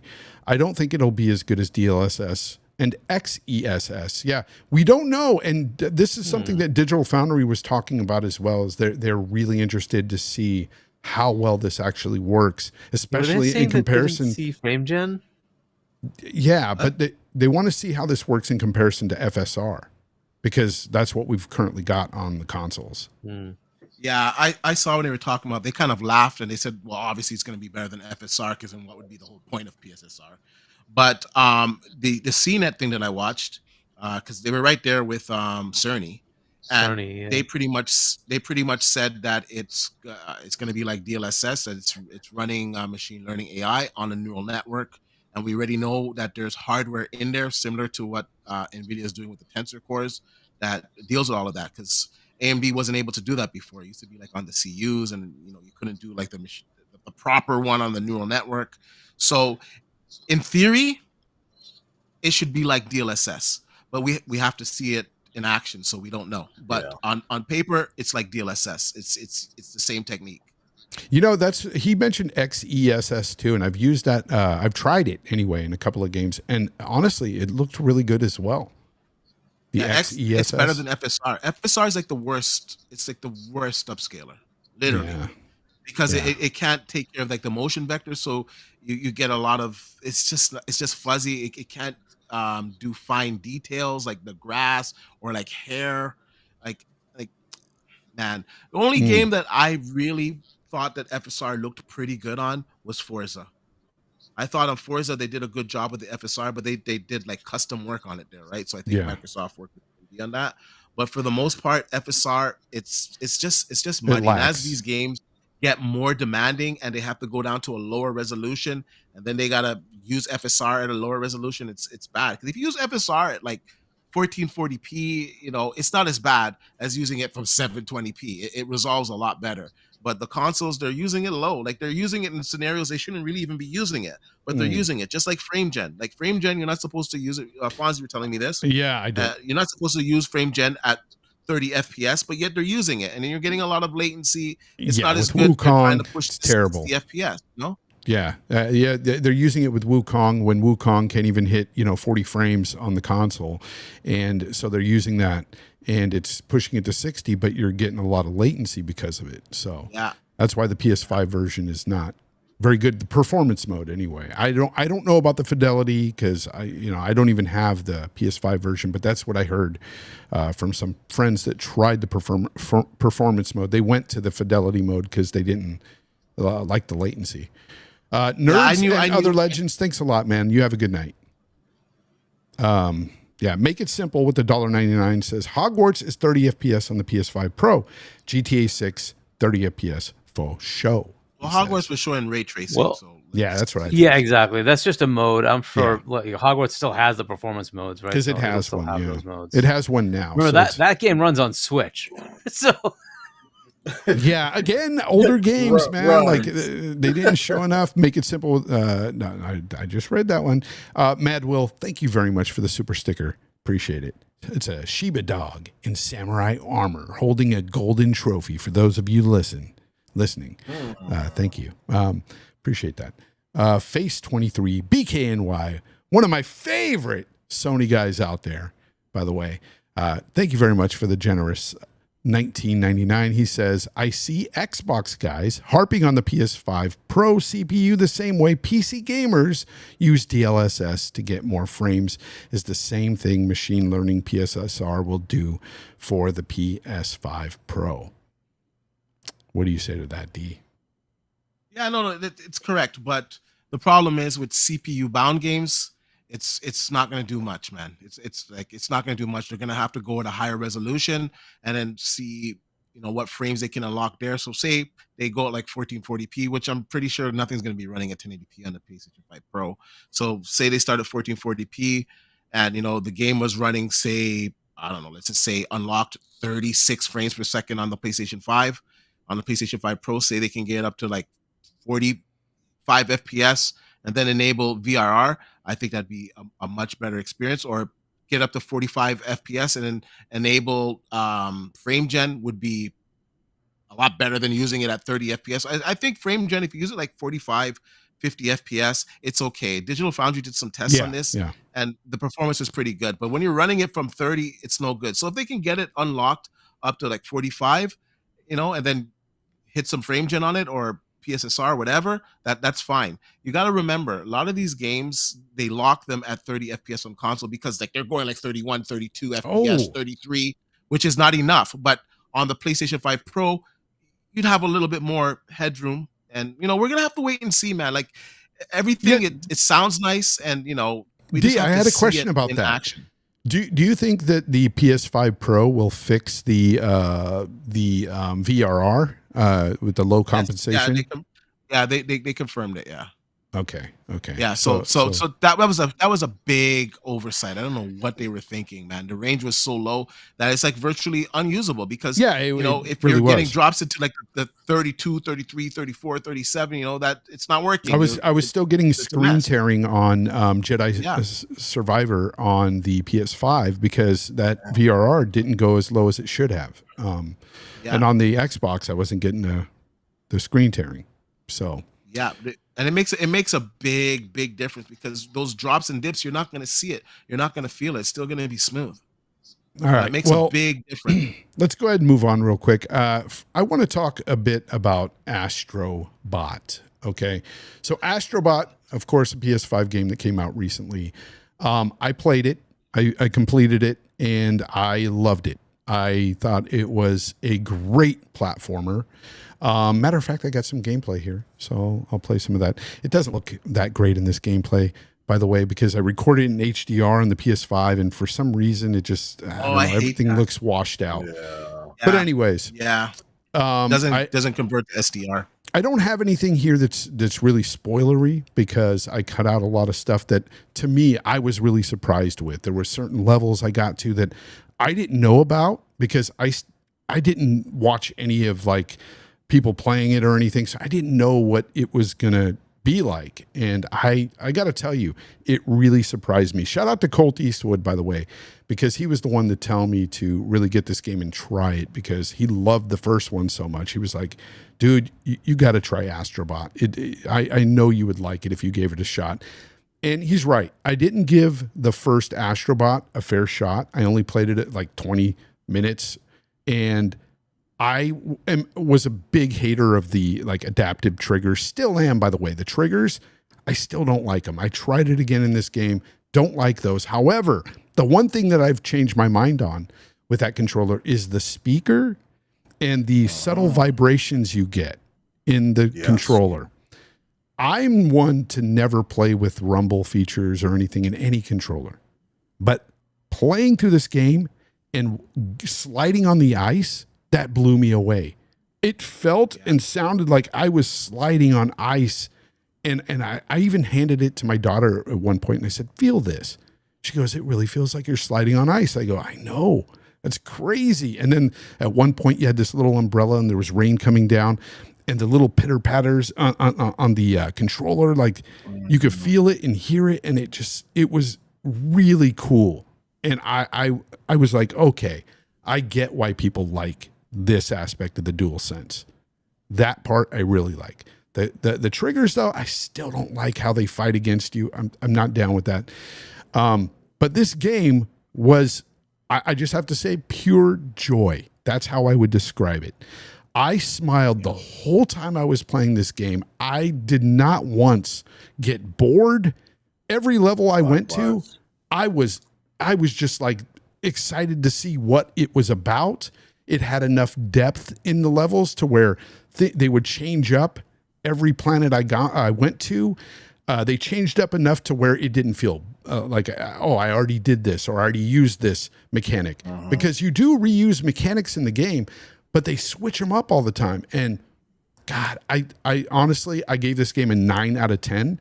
And I know people out there might say, oh, it doesn't deserve to be game of the year. I 110% say that it deserves a nomination. It is that good. It was that good. It's not my personal game of the year. Still, that goes to Elden Ring DLC, The Shadow of the Erdtree. That game is my freaking game of the year. But this game is a close second. I loved it. Did anybody else play through this game? Yeah, so I played through it on the weekend with my son. We're pretty far through it, but we're trying to platinum it because he likes to get everything. So we're really going through it. But the game is so much fun. You're right. The controller. This is the game that really defined the controller. The first one too. There's not many games that take full advantage of the PlayStation 5 DualSense haptic feedback, and this is one of the games. The only other game that impressed me with it, to be honest with you, is Resident Evil. Like when you're reloading the gun and stuff, that was pretty cool.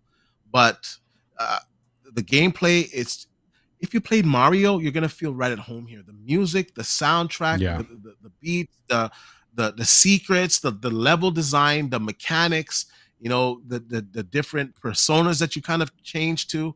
It's just a fantastic game all around. And when you're playing the game, hours are just passing by and you're not even realizing because you're having so much fun. And my kid, he freaking loves this game, man. And he's a pretty big Mario head right now. So that's saying something. And I asked him, I said, does this remind you of Mario? And he goes, yeah, kind of. Yeah, it does use a lot of the same type of mechanics that older Mario's, Odyssey, Galaxy have. Even Sunshine, the lasers on his feet is a lot like that water pack from Mario. Yes, yes. But what I did like about this game is their spin on platformers, the way they input their PlayStation characters and everything within it, the bots of their characters anyways. I loved searching for those bots and I went out looking for all of them. And also there are PlayStation centric levels that, and I can't spoil anything, but there's stuff that they do in this game that it's just so freaking fun and creative. I absolutely adore this game. I really think that if you have a PlayStation 5 and you haven't tried Astro Bot, play this game. You have to get it. Yeah. It's so Hargeet, I know you don't like PlayStation, but you would like this game. It's such a good platformer. He would like it. Yeah, sure I would. Like it. Yeah, it's whatever. Yeah, it's like last year when I played Mario Wonder, had a blast with that with my kids. And I don't play platformers often, but this one, man, so good. Every bit. I would say that. Now PlayStation doesn't surpass Nintendo. Nintendo are the king of platformers, but I will say that it is every bit They're in a conversation as a Nintendo platformer. It is so good, really, really deserving of the praise. It just really bothered me to hear a lot of people say that game doesn't look good. It sucks because just the hate. It's unwarranted. It's a kiddie game. This is the stuff I would always hear about Nintendo games, and I'm like, oh, come on, give me a break. It's a game. It's a game for everyone. That's for sure. Go ahead. And I agree with you, Fonz. I think it's a fantastic game. I think it should be nominated for Game of the Year, and I think it's going to win awards for sure. But it's not Game of the Year. Let's slow down on that. For me, my personal Game of the Year right now is Wukong. To me, it could very well win, and it wouldn't piss me off, even if it beats like Shadow of the Erdtree or anything else. Like I wouldn't be upset. Just in the same way I wasn't upset when Red Dead 2 lost to God of War. I loved both games. I love Red Dead more, but God of War was a great game 2018. So I don't know. It's just Unicorn Overlord is mine, but I know that's not winning. Unicorn Overlord. I don't even know that game. What is that? It's by Atlas. It's a JRPG, turn-based. game. It's on both Xbox. Pretty highly rated as well. Yeah, yeah. I love that game. Yeah, that's cool. Yeah. That's cool. But anyway, I wanted to just, give a little review for this.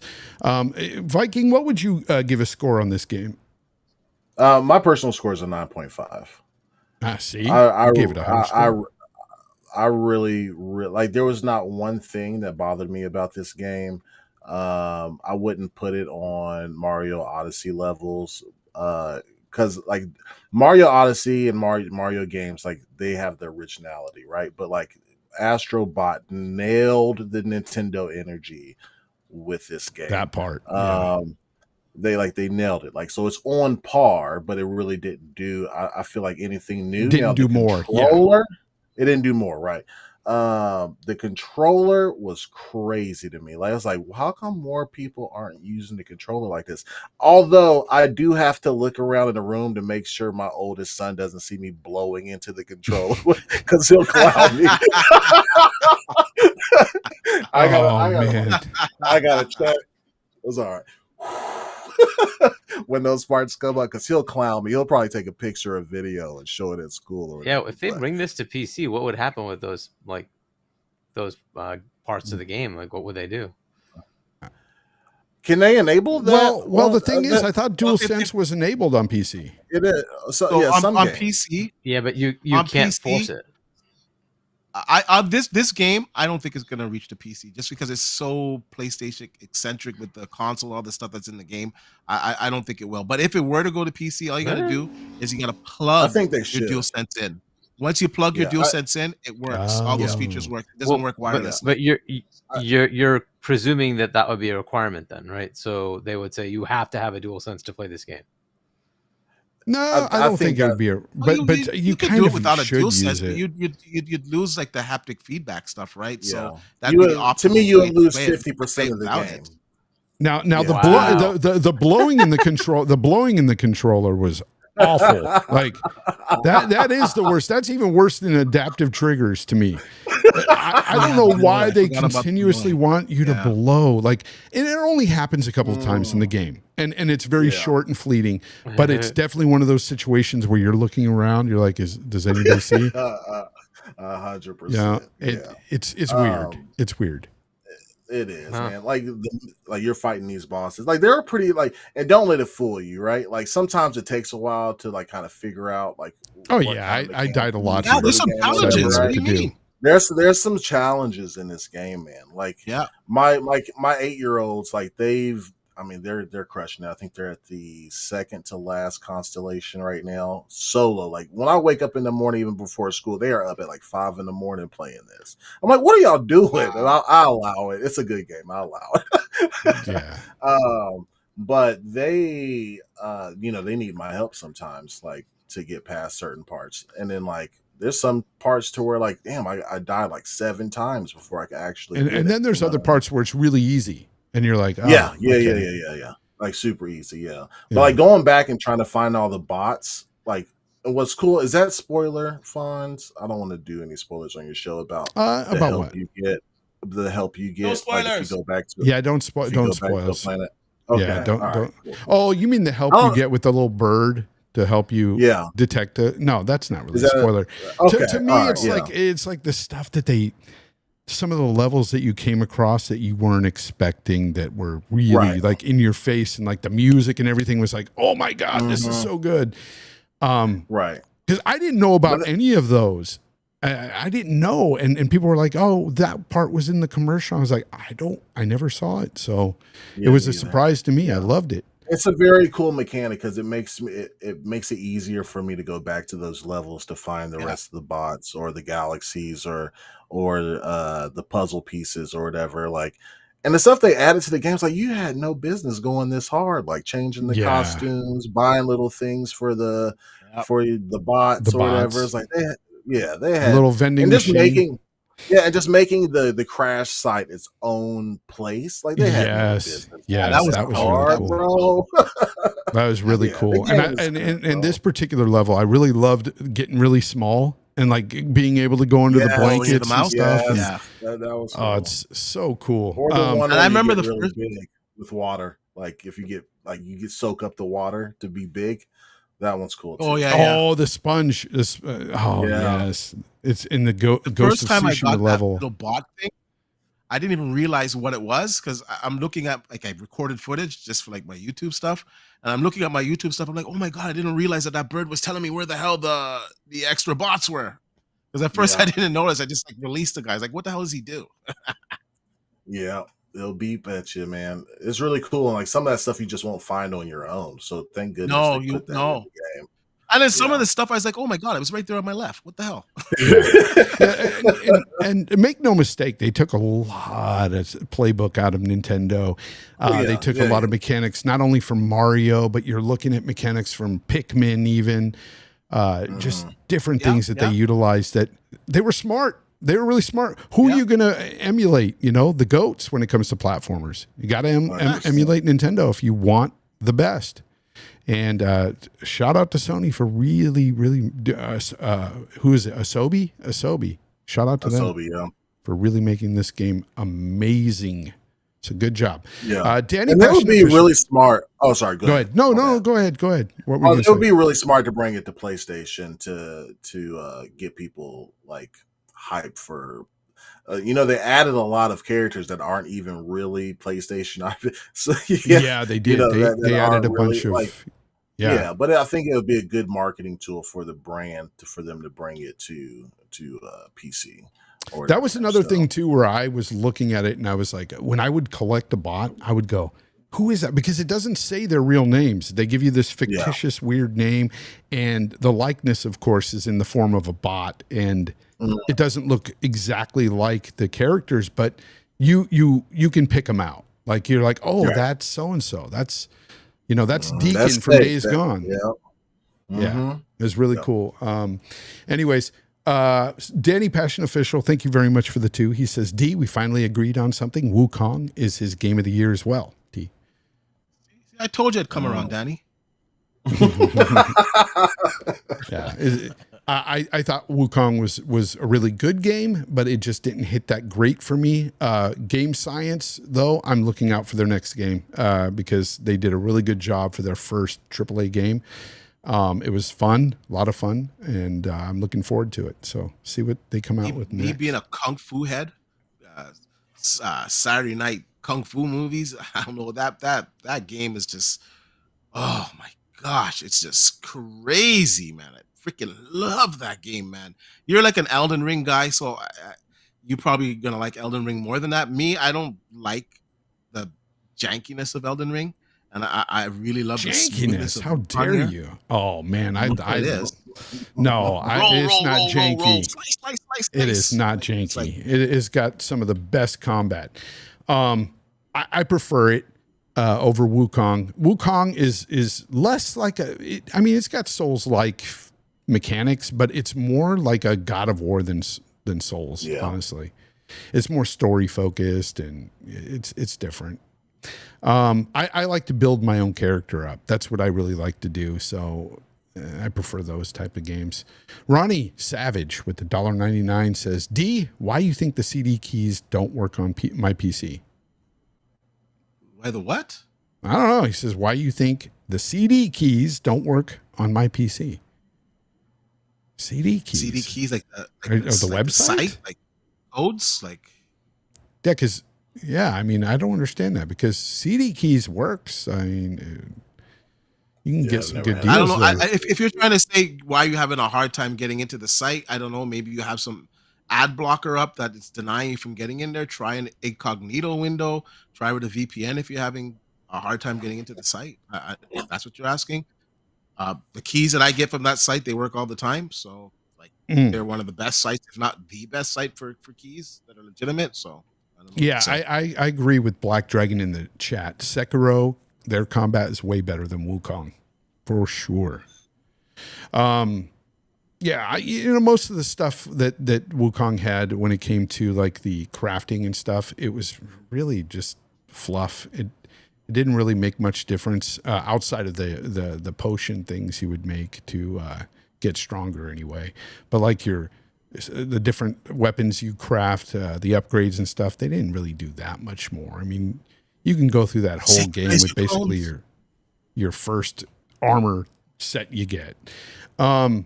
Anyways, what else we got on the docket? Hargeet, you got anything else to talk about tonight?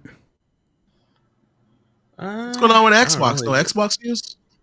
Oh, can I ask this question to the panel real quick? Oh, 100%. Okay. Do you guys think that Activision or Xbox were tapping into the power of the PS5 Pro? They didn't show it.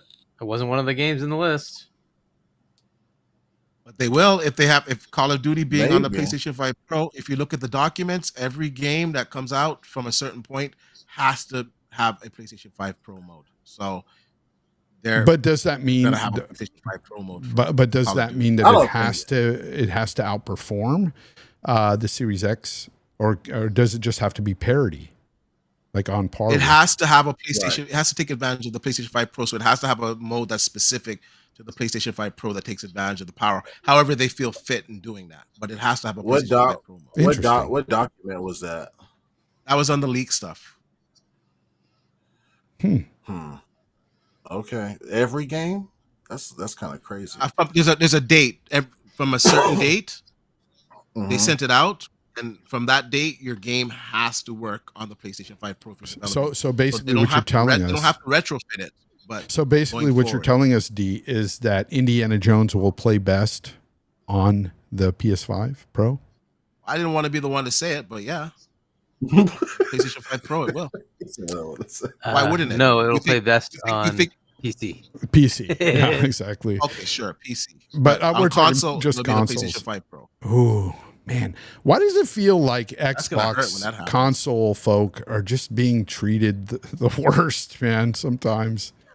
Yeah, it stinks, man. Well, I mean, so do you think, like, you know what happened? PlayStation 4 players were being treated the worst because they didn't have the Xbox One X? Yeah. Well, fair enough. But they didn't have PlayStation games on the One X. So that's different. We're talking about Xbox games. It's a different dynamic. Getting on the PlayStation Pro. That's Did pretty MLB bad. The Show not come to that? Well, did it really shine on the One X in comparison to the PS4 Pro though? That would be my question. I highly doubt it. If I remember correctly, Call of Duty already runs at 120 frames anyway, right? It's going to be pretty good anyway. So, like, it tech's awesome. So. Tech is awesome. Or Ronnie Savage again. Thank you very much for the $1.99. He says, I tried to activate Windows 11 without paying $200. Who Keys might be better for Windows. What was that again? So you can go to Who Keys. Who Keys might be better for Windows licenses. Yeah, you could. WHO. If you know where to look, you can get Windows licenses for like $10. Okay. Yeah, Who Keys is pretty cheap, like $25 a license or something like that. We're out here talking about pirating. No, these are official licenses. These are OEM keys. Yeah, they are. It's just an OEM license. Yeah. Oh, okay. Okay. So it presumes you don't have like an actual built computer with a license key in it. Like if you're just building your own, then yeah, you can get an OEM license. Shout out to Lotus Esprit in the chat. Good Lotus. to see you, Lotus. Lotus is a good person.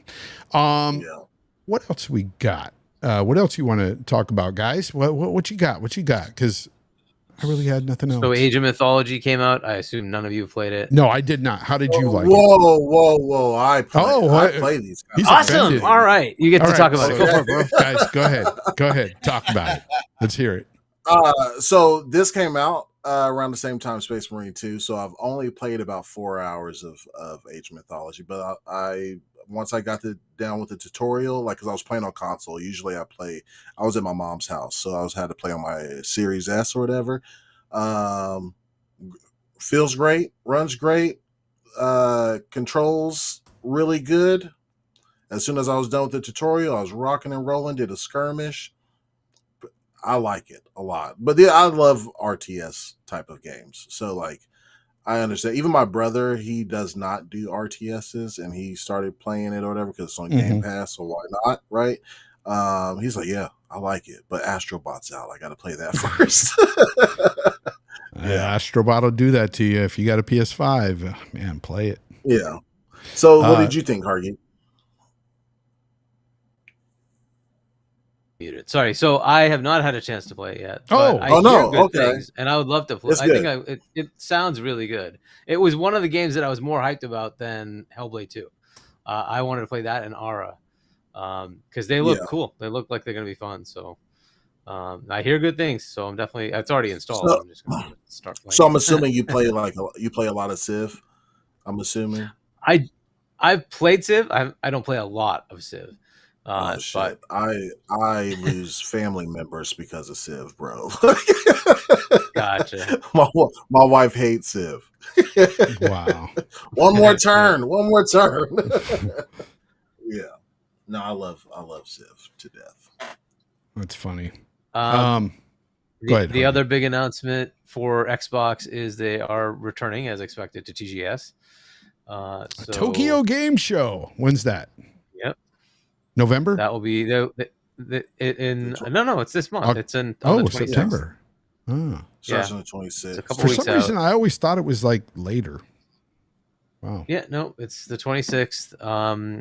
And I think it's at like 6 a.m. Eastern, 3 a.m. Pacific, something like that. If anybody's interested in checking out what's going on, but rumors are that we will get some game dump from Square for some of the stuff that's been skipping the platform. So, ooh, Final Fantasy, finally. Let's do very it. likely 16 will be coming. Not 16 though. Let me get it. I don't know, else, but I don't know about 7. Like Jez has been talking about, like it's what he's hearing is the exclusivity deal does not require the third installment to come out first. So it is possible that well before the third installment comes out, they will have those games on other platforms. Yeah. So I also heard a rumor they're going to have a 9-minute presentation of the Series X Pro coming. oh right. No, they already have it. It'll be Series X. hosted by Jason Ronald, and he's going to tell us all about their 73 CUs and their 20% boost to their CPU. CUs. 73 I mean, CUs. like, what would be the point? They're already at the same CPU speed, right? 3.8, whatever. It's 3.85 on the Pro, whatever, right? 52 versus 60 CUs. Okay, cool. No, I kind of see it, where we're at right now, especially where Xbox is at, I should say. They really don't need to do it. And I know there's some hardcore that would buy it for sure, but yeah, same. But it would probably cost the same thing. Yeah, you've already. I mean, like, it's already $500 now, and like they're going to charge $600 for a 2 terabyte, right? So you're looking at $700-800 for a freaking mid. Would you? And this is a discussion we had with them. I was like, yeah, like who's going to buy it? Like, that's the problem, right? And they're like, yeah, it's just not worth doing.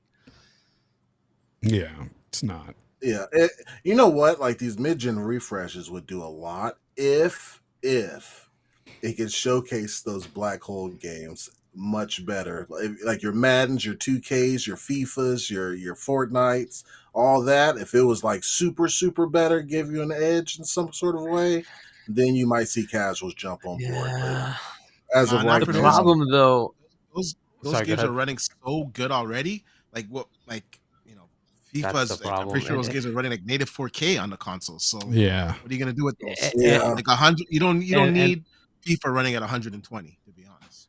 You don't the consumer doesn't need to know that. Well, there's also no incentive for one of those companies to hamper the experience on the older consoles or older systems, right? Because they want as many players as possible. They just don't care about that whole console war thing, right? So they want those Xbox Ones to work just as well as a Series X, as the PS4 to work just as well as a PS5 Pro. They don't care. They just want it to work. They want every customer to be happy. It's just the way it is. They just want you to buy MUT packs. Yeah, literally, right? Hey, they just sit and print money. That's it. That's the point. Yeah. So do you guys think with the price point of these consoles coming out that we're going to see next gen actually move to a more hefty price tag? Are we going to be looking at 700 plus? Yep. Man, 100%. Because everybody wants better performance now. Everybody is not content with just being able to play a game. Everyone wants high fidelity. You want 60 FPS. PC, we're at like 144 FPS. People are going to want 90 FPS on console, and you're going to have to pay for that because they're offering more performance, and as they're offering more performance, it's going to cost more. And I think they're just slowly getting the gaming consumer used to it. Well, and yeah, but you know what I'll fear? say this: it's a business. They don't care about us. They just want to make money. End of the day. Oh, of course. If they see a lane there, they're going to make it. But I fear that they might price out a lot of gamers. And that's what I fear. Gamers aren't going to stop gaming. No, some might. Some might just stick with their older consoles and just say, forget it.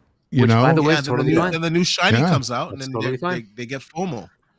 Yeah, I think Fonz, you're onto something though, because think of how many have not shifted from the Xbox One and PS4. Facts. They don't care. It works. That's a lot of as long as it keeps working, they will stay there. And the series consoles and the PS5, they will stay there. They don't need to upgrade. Yeah. It's PC at this point. It's PC at this point. You know what? If your card works, you're happy. And I'm going to say something here that's probably going to, I don't know what it's going to do, but that's why I can totally see Xbox just focusing more on not the hardware, but actually just focusing on the games and going into the software and the cloud and all that stuff. Because honestly,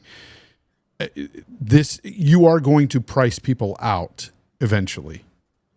Yeah, potentially, right? Because they can still have a lower tier, right? If you release like $1,000 Xbox Series Next, let's just call it that. Mm-hmm. $500, $400 more gets you a pretty comparable PC. At that point, you might just consider to go to PC. Yeah. And I mean, that's assuming that it does.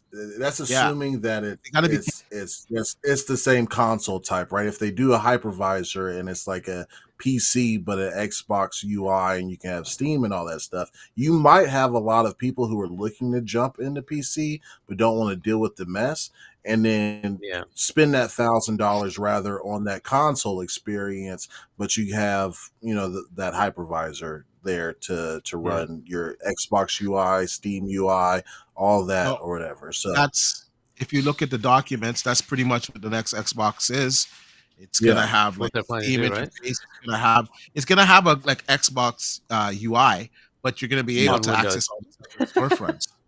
Yeah, and don't be surprised if Xbox allows third-party makers like ROG or whatever to make their own box. Yeah, and it has an Xbox UI. Yeah. Yep. So here's the reason, Fonz, it's going to be expensive, right? The money people are now involved in both sides. Hiroki Totoki is running PlayStation. Hiroki doesn't care about subsidizing your purchase of a freaking box. He's going to say, I don't do that with my freaking TVs. I don't do that with my freaking Blu-ray player.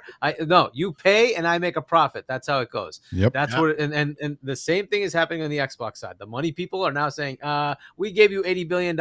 I need a return. I don't care what you're saying. So I need a return on every box you sell. This is just the way it's going to be. So we need to get used to that. Nintendo's already gone that path. They make a profit on every box, right? This used to be a Sony versus Xbox versus, Sega and originally Nintendo as well. But yeah, at this point, both Xbox and Sony are going to go on the path of no. Why do you think they're charging you $700? Because they want to make a profit on every box. They're done subsidizing. It's over. You might as well just accept it. And there's no way the next gen starts at lower than the highest tier. It's just the way it is. Yeah, you can expect 6 to 7 easy. 6 to 7 Xbox, easy. And Xbox, I'm pretty sure next gen they're going to abandon this two console strategy like how the S was, and they're going to have that handheld. Yeah, but this is handheld. I mean, what we're seeing more open. And then you can build out your console like a Rogue Ally Xbox. But what we're seeing now is unprecedented because we've never seen 4 years into a generation consoles get more expensive instead of less. It's insane what we're seeing now, and I fear for next gen on the price tag because it's like, I love this hobby. I love to collect these consoles and buy them because of their tech and stuff. It's fun, but when it gets to $700-800, is that really fun at that point? It's I'll say something a little controversial here. Although I'm fine with the price tag on the PlayStation 5 Pro, I think it's worth it for what you're getting. But I do understand out of the reach for some people. But I'll say this in general, with all businesses, tech, everything. After Rona, when they realized that, hey, these people do pretty much whatever we say, there's a chicken wing shortage, but there's no shortage of chicken. How does that make sense, right? There was a shortage of everything, and all the prices went up, and they realized that people will just pay what they'll pay, and greed is just taking over in every single corporation, every single type of business. And I don't know if that's entirely getting accurate, your dollar, but man. It's those days, and they have to deal with it. Sorry, yeah. What'd you say? I don't know if that's entirely accurate, but definitely prices have gone up because of pressures. Since Rona, when like everybody was kind of forced to go a certain way in all aspects, like when we could go out, when we couldn't. At least it was in this country. All the food prices, everything went up. Yeah. Everything went up. Energy price increases for that. But anyway, and it didn't make sense. And people paid it, and then these it makes sense to get our money. It made at that time it made sense. There's a lot of supply chain issues. There's a whole bunch of stuff going on. Such as GPUs and CPUs. Well, GPUs was because of the whole the Bitcoin thing or whatever. Mining. They went up. Mining. It's true. They went up high, and they've come down a little bit, but they have not come down to the rates that they should be, because they realize people will pay this for this hardware. Right. As much as I enjoy my RTX 4090, and I think it's a fantastic GPU, I don't think it's worth the price that I paid for it.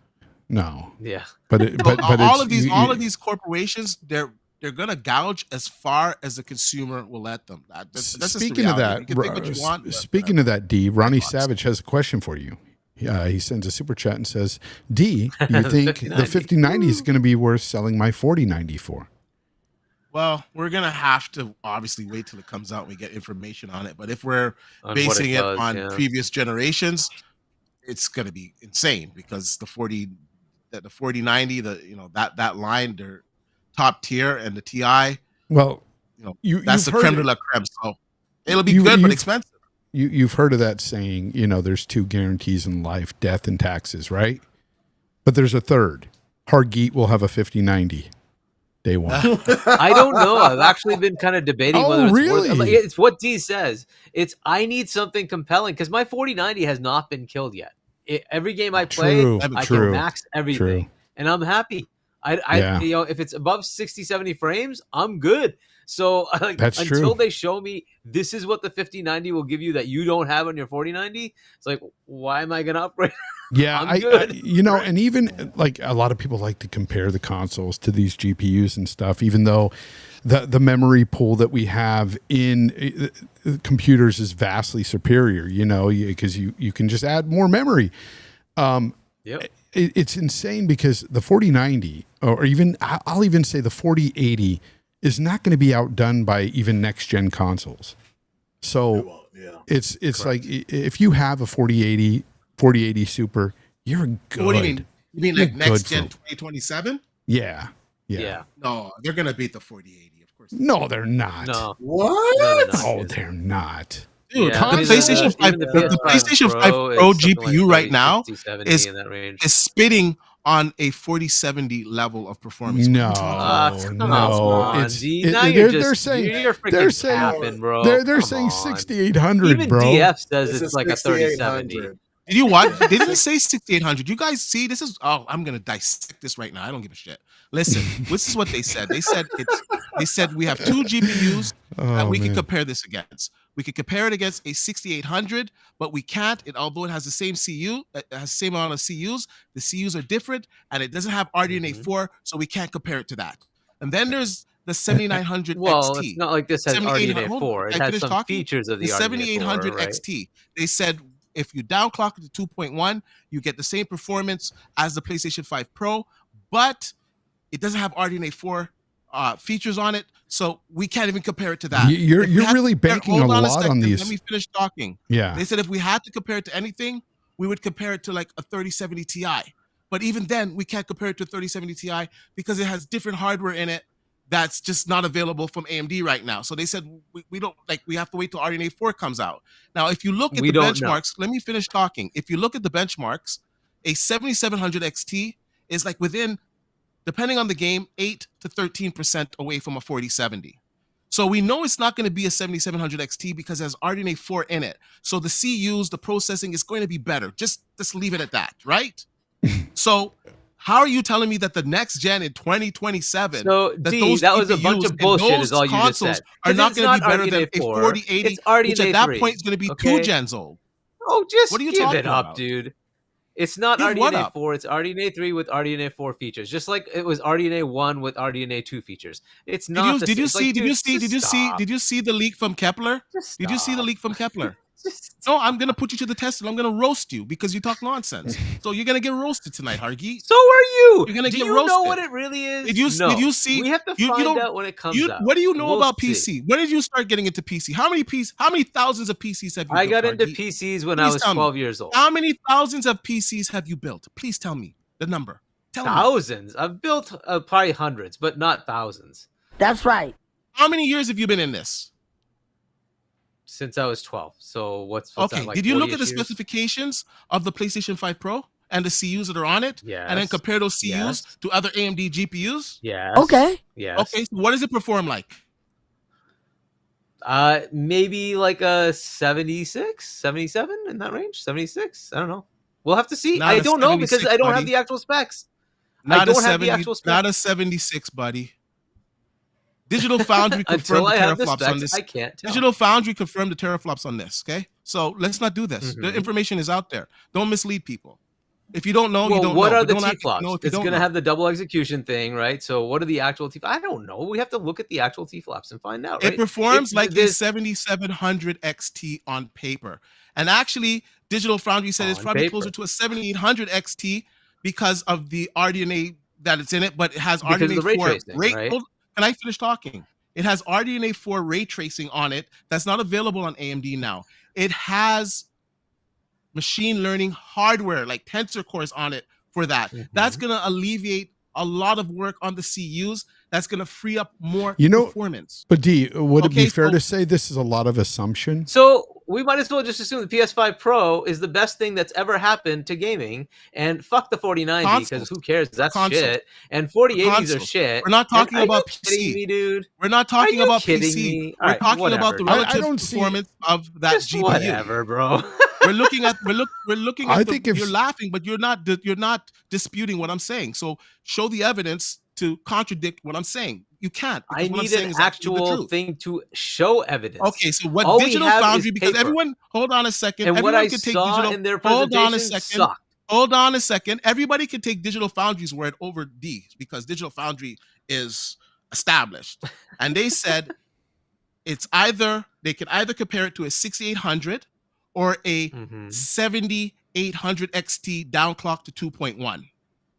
That's what they said, right? And they said at that, they can't do it because it's going to be greater than that because it has those features. Okay. So now if they're saying it's going to be like that, but it's going to be greater because it has other features that are on it, let's just take the metrics that are available for the 7700 XT or the 7800 XT downclocked, and that's your performance on PC because we have the hardware where we can do it. And I actually did that in my video today. A bigger channel actually did it, and you can see the performance and you can see it for yourself. So to say that that's not possible is nonsense. And then on top of that, Digital Foundry, who let's all know is established, they said they could also compare it on an NVIDIA side to a 3070 Ti, but then again, they can't because that hardware is just not available on PC. Now, if you look at what a 3070 Ti, hold on a second, I'm getting to it. If you look at what a 3070 Ti is, it's a 4070. Boom. Right now, this is a lot of assumption based on features that you yourself have no idea how they're going to pan out in this console. But go watch Digital Foundry because they said the same thing. They don't know. They said they don't have the answers yet. That's what they said. They said they're waiting. But they said based on the CUs, on the performance, it's going to be that, but it's going to be greater because it has features that they don't know yet. They don't know about RDNA 4. So it's not going to be worse, Hargeet. It's going to be better. You figured it out. You don't know. The answer is you don't know. And you're going on all these tirades about Bro, bullshit stories. They are saying that at the don't make very any sense. minimum that it's going to be a 7800 XT down clock, Dude, but they can't cooler commit to that heads because it's going to prevail. have Cooler more heads. features. Come on. And Man, like, I don't understand, man. You know what? No. Listen, you can be in denial all you want. I'm going to say this here for the record. The PlayStation 5 Pro will be the best place to play multi-plat games, and it will be the most powerful console that is available, whether people like it or not. That's just facts. Absolutely. Yeah. Is anybody denying that? I think the biggest question though was at the beginning when I said that if you have a 4080 Super high-end rig, next gen consoles won't destroy that. And you're like, yeah, they will. And I think that's where this conversation destroy it. They'll be stems around from. that performance. They'll be around that performance in next gen consoles. I don't even think so. If we're getting a PlayStation 5 Pro refresh that is as performant in the GPU area as it is, what would make you think the next generation 2 years down the road, when the next generation really begins, that it's going to be the same power as a 4070? No. For one, their limited memory pool that they usually put into these consoles, and the other is their CPUs and other limiting factors that they implement. But do you think the in next these gen's consoles. going to have the same CPU? Because ever since this has like a Ryzen. No. 2 CPU. They're going to upgrade, of like course. feature. Of course, they're going to upgrade. All you need is a 3D. But here's the thing, though. All you Here's need is the a thing. 3D cache CPU, and you're good. Yeah, The old 3D cache CPU is still performing with the new version. I will say this. Yeah, I don't disagree that the PS5 Pro will be the most powerful console there is out. Yeah. But what I will say is you're basing a lot of you're basically basing a lot of your theories on what this console is going to be on a lot of assumption. Based on this is what I don't understand. The specs are there. We have it's not like we don't have AMD hardware to compare the specs to and to run these tests on. We don't have FSR 4. We don't have things that they're claiming to have. So it's going to be actually better performance than the current gen if we match up the CUs, because we know how many CUs are going to be on it. So you're telling me it's going to be worse performance? That's like saying everything new that comes out is better than the one before it, and that's not always the case. But if you have the GPU design that is out already, where you can test the performance. Yeah, I'm not going to co-sign either way. I'm not going to say you're wrong completely. I'm just going to say you have a lot of assumptions. You know what? Let's do this. Yeah, we're going to come back and convene on this issue when it comes out. We'll know. Launches, and we get some more information, and we'll revisit that. I think that's the fair thing to do. Let me get through these super chats real quick. Ronnie Savage says, "Thank you very much for the 2." By the way, he says the console would need to use 500 watts to compete. Or that's Raichi. That's Raichi who says that. Sorry, I messed up. 500 that's watts. Raichi. The next console would need 500 watts to compete with a 4080 rig. Well, the next generation of consoles, I don't know. There'll be like a 3 nanometer. Who freaking knows? You know how much more efficient that's going to be. So I don't think they're going to need 500 watts. Like 500 watts. To like 200 to 300, right? That's not necessary. We don't know the efficiencies that will be available. Yeah, we don't know because things always get better over time. So it could change. Ronnie Savage, this is the one I was talking about. $1.99 says, I'm more excited for the 5090 and Sony first party. Huh? Okay. Well, Sony first party is all coming to PC eventually. So if you wait long enough, it'll be there. Because we're all third party these days, except for Nintendo. Saline 2 with the $10 super chat says, I really enjoyed last week's discussion, guys. Massive respect to Fonz for always siding with the consumer and not these corporations. Any game skipping Xbox is an L, period, and they need to do better. Yeah, I agree. Hargeet will disagree because he hates PlayStation, but we already know that. It's nothing to do with PlayStation. It's just like a developer doesn't want to put a game on there. Fine, that's up to them, right? I can't like force every developer. You have to put your game. Like, okay, whatever. Make it simple. With the $1.99 says, I said it. That boy D be capping. Hey, well, you better put $2 back in that super chat when all the information comes out and you see it. And well, guys, It's undeniable. Put that $2 chat apology. It's been a very, very spirited debate tonight with several factors. I loved every minute of it, but we have to get out of here. It's 9:18 my time. Oh my god, it's midnight. Yeah. So it's late. I'm frozen. Yeah, what's going on with your camera, man? Uh-oh. Oh, do we get to am I still there? Now? Oh, no, you're not. Am I still there? No, you're gone. No. Okay, but my mic is picking up.